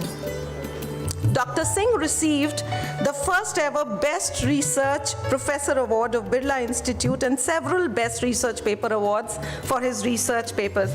BIMTech congratulates you, Dr. Singh, and wishes you all the best for future. The Best Teacher Award for the academic year 2021 in category of Associate Professor goes to Dr. Meena Bhatia. Dr. Bhatia is the chairperson of Accreditations and Rankings Committee, Professor of Finance. She has over 22 years of experience, which includes both corporate and academic experience. She has taught at postgraduate management programs at BIMTech, IIFT, Bombay Stock Exchange Institute, and many other B schools in NCR. She has also taught at University of Bradford, UK. BIMTech congratulates you, Dr. Bhatia, and wishes you all the best for future. Thank you so much. The Best Teacher Award for the academic year 2021 in the category of Assistant Professor goes to Professor Monica Mittal. Professor Monica Mittal is the Program Coordinator for PGDM Online Cools, Assistant Professor of Risk Management and Insurance.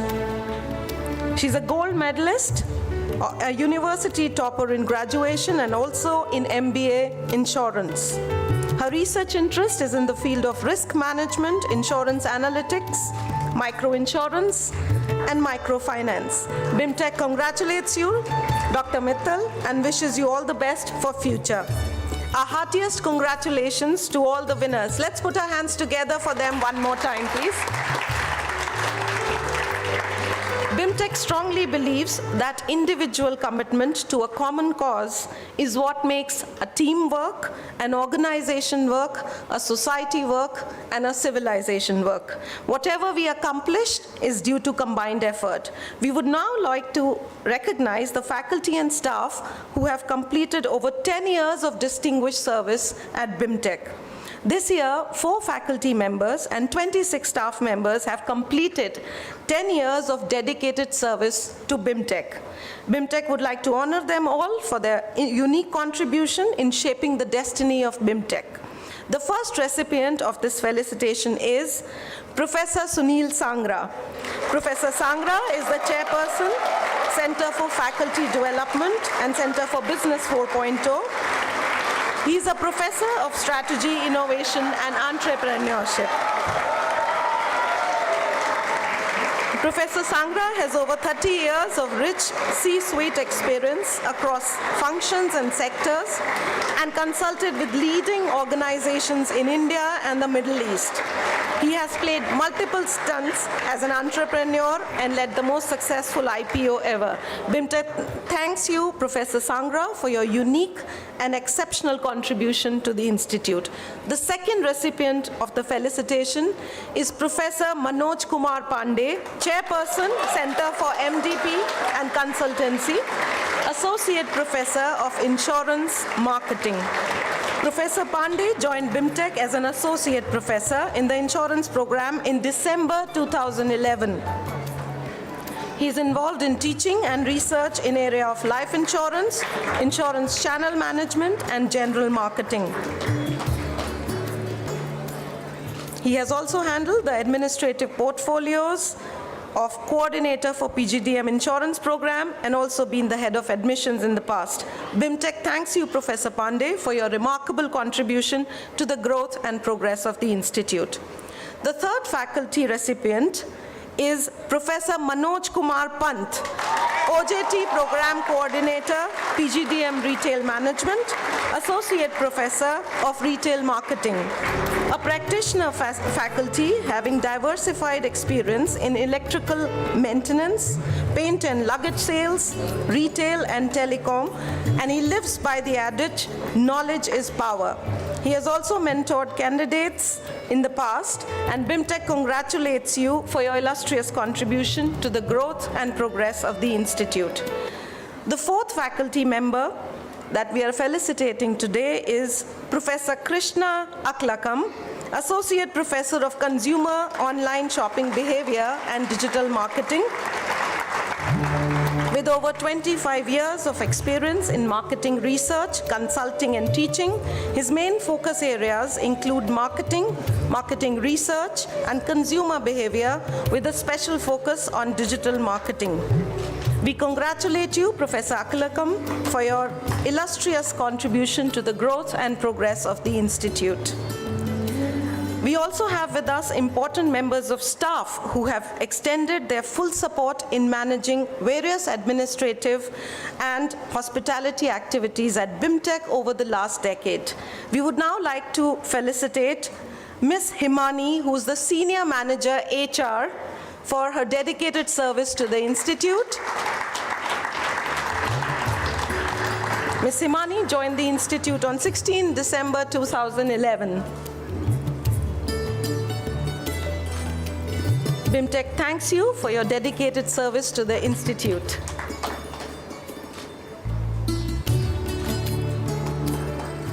May we now invite on stage Ms. Shikha Singh, library professional, and she joined the Institute on the 2nd of January 2012. BIMTech thanks you for your contribution to the progress of the Institute. Madam.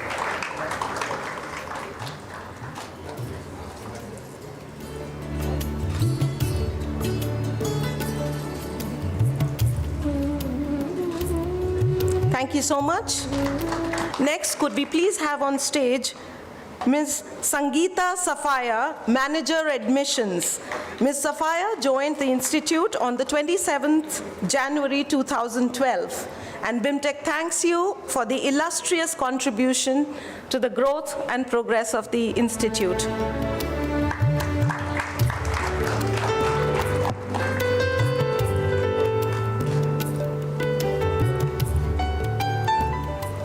I now request the dignitaries to please felicitate members of the administrative staff. We start with Mr. Avesh Kumar.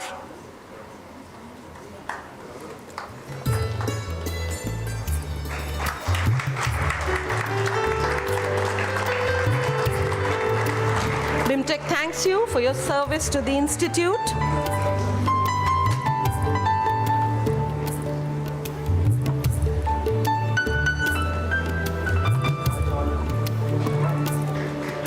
Next, could we have Mr. Naresh Kumar? He's an assistant in the IT area and renders administrative support to the Institute. BIMTech thanks you for your service to the Institute.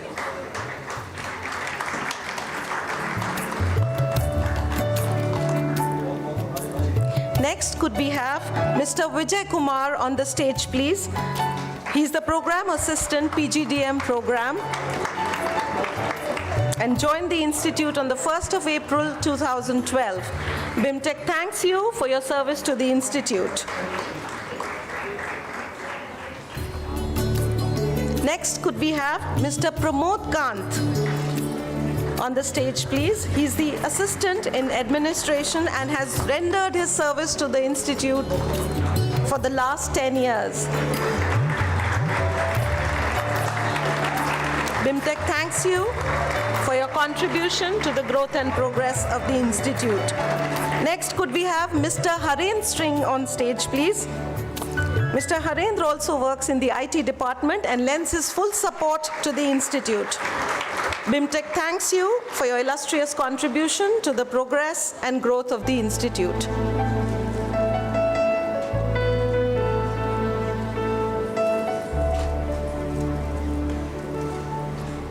Thank you so much. Next, could we have Mr. Satish Singh on stage, please? He has rendered administrative support to the Institute, and BIMTech thanks him for the contribution to the growth and progress of the Institute. Next, could we have Mr. Vinod Kumar on stage, please? He's also rendered his administrative support to the Institute tirelessly for the last 10 years.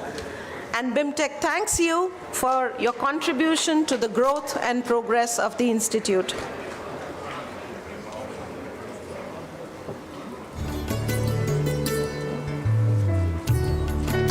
Could we have Mr. Virendra Singh on the stage, please? Mr. Virendra Singh has also rendered administrative support to the Institute, and BIMTech thanks him for his tireless service and contribution to the growth of BIMTech.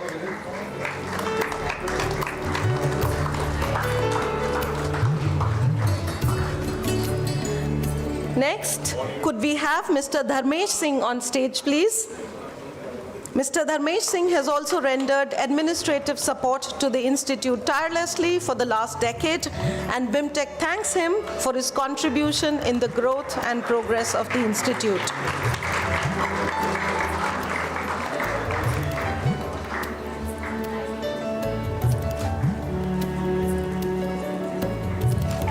Next, could we have Mr. Murari Sharma on the stage, please?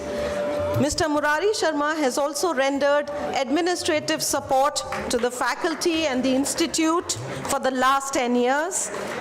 BIMTech thanks you for your support and service to the Institute with full dedication.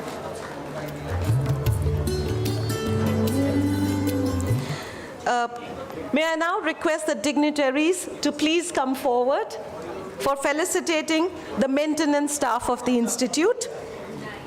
Could we have Mr. Vijay Singh first here, please? Mr. Vijay Singh has rendered his services in the maintenance of the Institute for the last 10 years.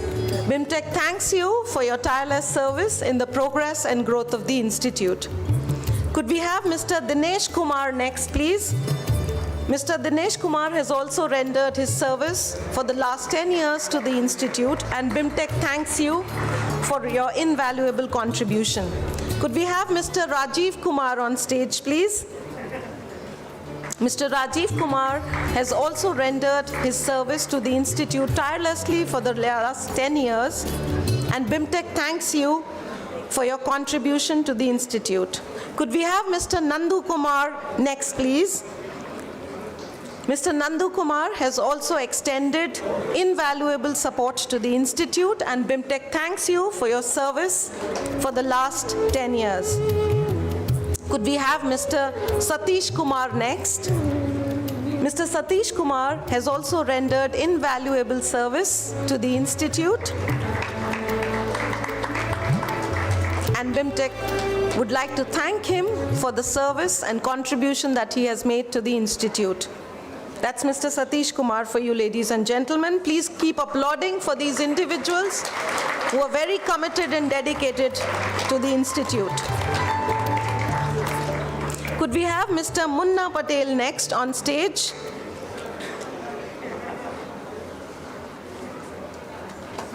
Mr. Munna Patel has also rendered services to the Institute for the last decade. BIMTech thanks you for your invaluable contribution to the growth and progress of the Institute. Could we have Mohammad Sajjad please on stage next? Mohammad Sajjad has also rendered service to the Institute over the last 10 years, and BIMTech thanks you for your contribution to the growth and progress of the Institute.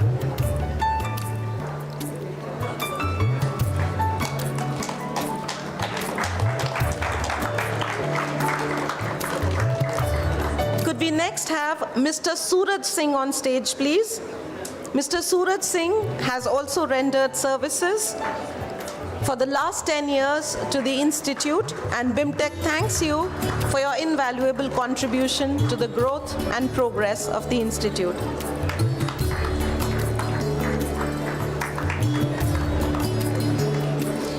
Could we have Mr. Nitin Kumar on stage, please? Mr. Nitin Kumar has rendered invaluable service to the Institute for the last 10 years, and BIMTech thanks him for his dedicated service. Could we have Mr. Harish Kumar on stage, please? Mr. Harish Kumar has also worked tirelessly for the last 10 years, and BIMTech thanks him for his service to the Institute.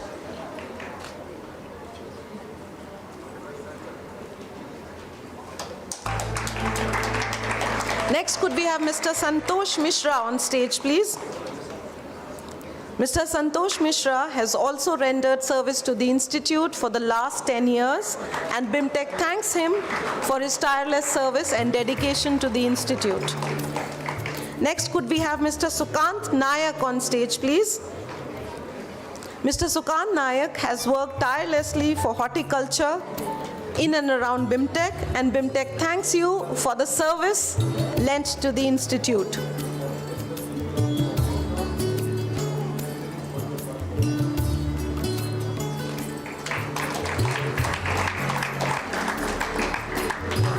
Next, BIMTech would like to thank Mr. Sushant Rajput for his culinary service and dedicated 10 years to BIMTech.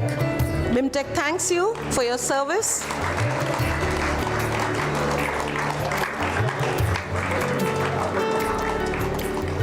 Once again, we thank and congratulate all of them for their invaluable contribution to the Institute for the last 10 years. May I now request the dignitaries to please be seated again.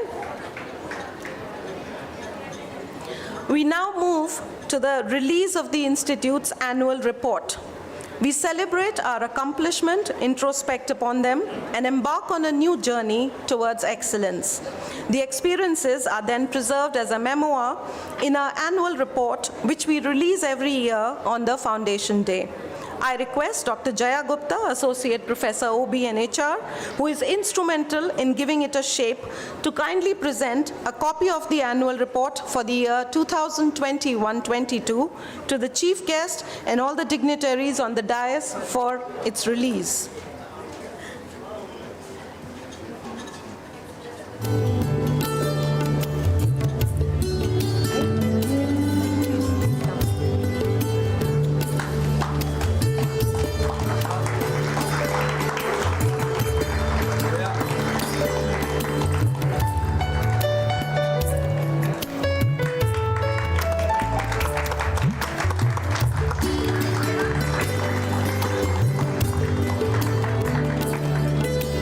Thank you so much to all the dignitaries and Dr. Gupta. We now move to the release of two incredibly special offerings, the books Women in Education and Work Life, and the second book, DEI in Education and Work. These books are the result of submissions to the International Rainbow Conference on Diversity, Inclusion, and Gender Equity in Education and Working Life, IRC 2022. The conference was part of the Erasmus Plus project, Rainbow, co-funded by the Erasmus Plus program of the European Union and led by BIMTech. It provided an interesting and stimulating learning experience and brought together academics, practitioners, and policymakers from many countries for fruitful discussion on the conference themes. A total of 44 contributions on the topics relevant to diversity, inclusion, and gender equity were submitted. After a rigorous process of editing, total 8 chapters are published with a special section on making sense of sense-making, the critical sense-making method by Jean Helms Mills and Albert J. Mills, known authorities in the area. The editors of the books were Dr. Himanshi Tiwari, BIMTech, Dr. Anna Maya Lamza, JYU, Finland, and Dr. Rupert Bainhauer, FHJ, Austria. We are thankful to the authors who contributed, and I now invite Dr. Himanshi Tiwari, Head Rainbow Center, to present a copy each of the 2 books to the dignitaries on the dais for release.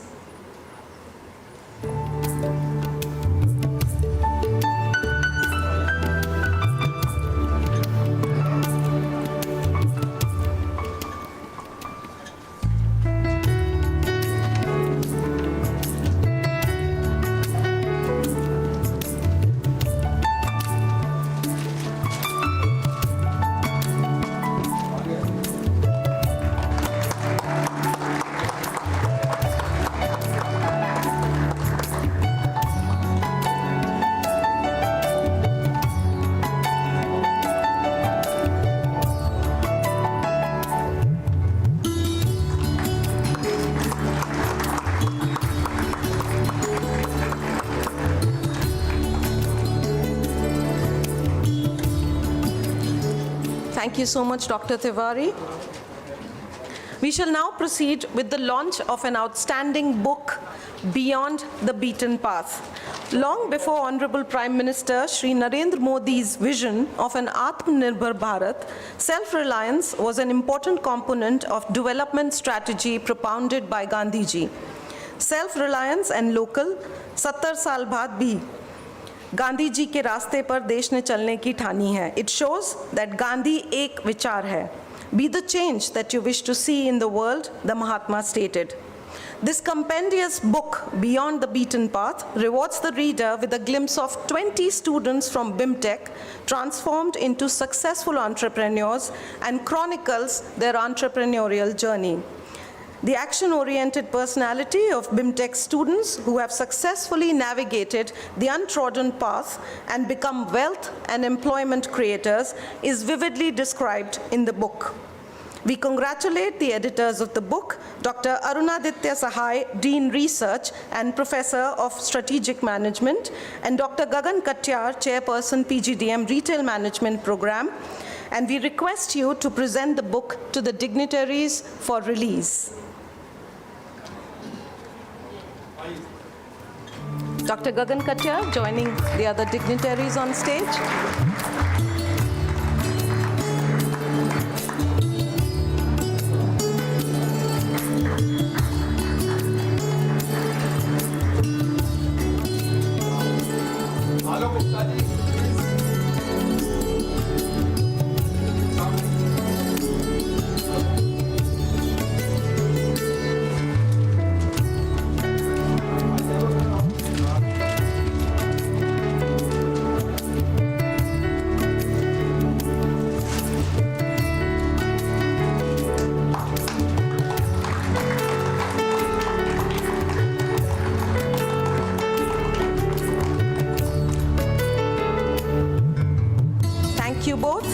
are certain that the inspirational book will prove to be a masterclass in entrepreneurship area and catalyze innovation.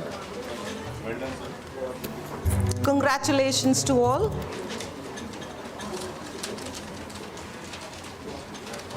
And thank you to all the dignitaries. I now request our director, Dr. Harivansh Chaturvedi, to present a token of gratitude, a memento to our chief guest, Shri G.N. Bajpai ji. Sir, we are thankful that you could take out precious time to be with us today.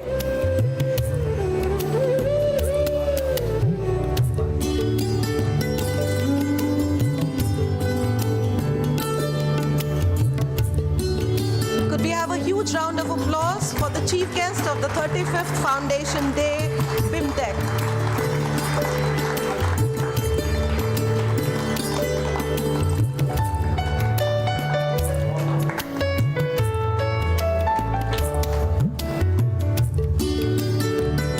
Thank you so much, sir. We are honored to have you here today with us.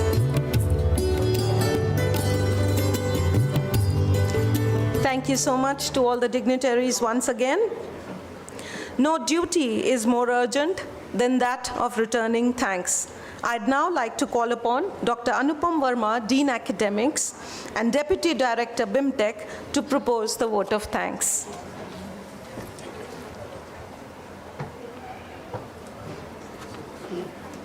Thank you, Meera ji.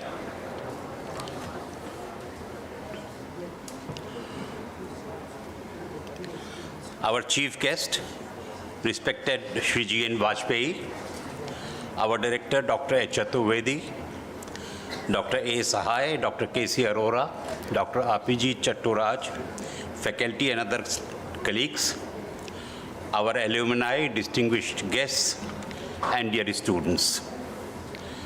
I consider it a privilege to be offering the vote of thanks on this auspicious occasion. A very happy 35th BIMTech Foundation Day, 153rd Gandhi Jayanti and Lal Bahadur Shastri Jayanti, which we are celebrating today. Until about 6 months back, we faced a situation unlike any time in the past because of COVID ramifications.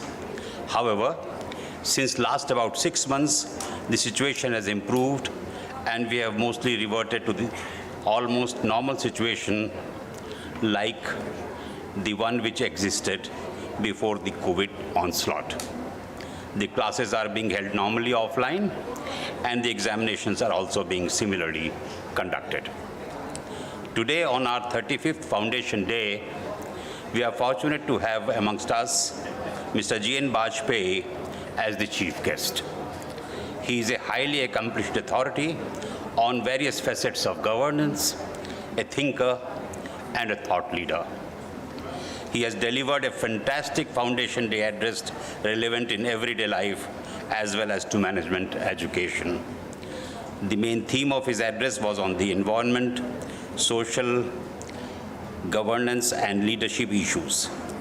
This was sketched extremely effectively, and I'm sure everyone present here will agree with me the way he has very incisively analyzed the whole scenario.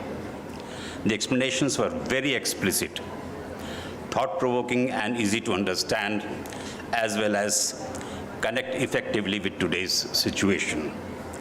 His words of wisdom shared with us will go a long way to become inspiration for our students and indeed for all of us. I am privileged to extend our sincere gratitude and thanks to him for having spared so much of his valuable time for us. Thank you, Mr. Bajpai. It has been our privilege to felicitate the Basant Kumar Birla Distinguished Research Scholar Awardees, Dr. Shalini Talwar, Mr. May I request all of you to kindly have some patience. Within few minutes, program will be over. Let us give respect to the welcome speech, thank you speech being given by our Deputy Director, Dr. Anupam Verma.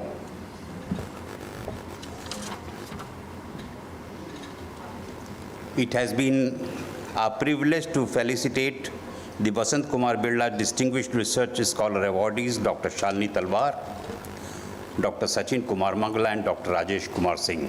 Our heartiest congratulations to them. This year, the Best Teacher Awards were given in 3 categories: the professor, the associate professor, and the assistant professor. In the category of professor, Dr. Rahul Singh was adjudged the best teacher. In the category of associate professor, Dr. Meena Bhatia won the award, and Dr. Monica Mittal was adjudged as the best assistant professor. Heartiest congratulations to them. This year's Best Researchers Award went to Dr. Archana Srivastav and Dr. S.M. Fatauddin, who was the runners-up. Congratulations to them. Like in the past, we have felicitated Professor Sunil Sangra, Professor Manoj Kumar Pandey, Professor Manoj Kumar Pant, and Professor Krishna Akalankam on completing a decade of distinguished service at BIMTech. We have also felicitated 26 other employees, including some senior managers, and assistant managers, on their completing 10 years of distinguished services at BIMTech. Our heartiest congratulations to them. Our annual feature, the Annual Activity Report 2021-22, was released today. It was a very responsible and onerous job to appropriately articulate the activities in the year gone by. We congratulate Dr. Jaya Gupta for meticulously collecting the information, editing it, and ensuring on-time publication. Other important publications released today were Women in Education and Work Life and Beyond the Beaten Path. Heartiest congratulations to the editors and authors of these publications.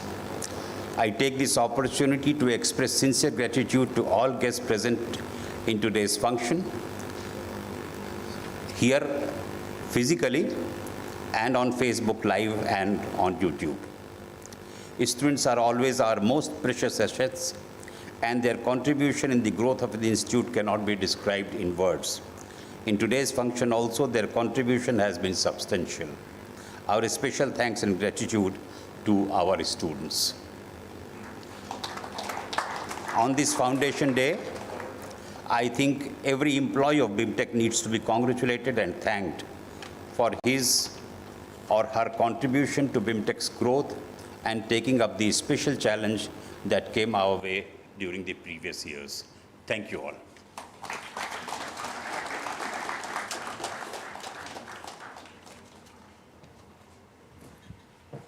Thank you so much, sir. And with that, we conclude the 35th Foundation Day lecture program of Birla Institute of Management Technology, and I request all to please rise for the national anthem.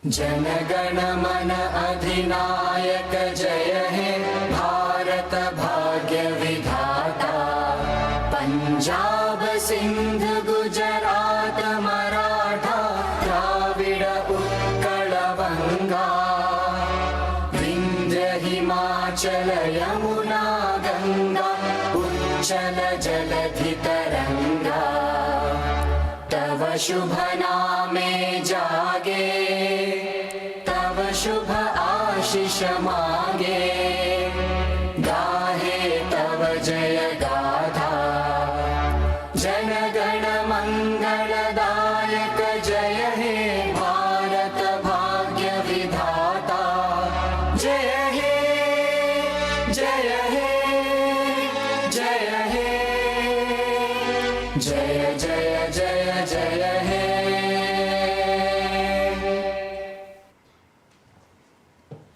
Thank you, everybody. And before we conclude, I'd request all of you to please join us for the community lunch in the Activity Plaza. Thank you.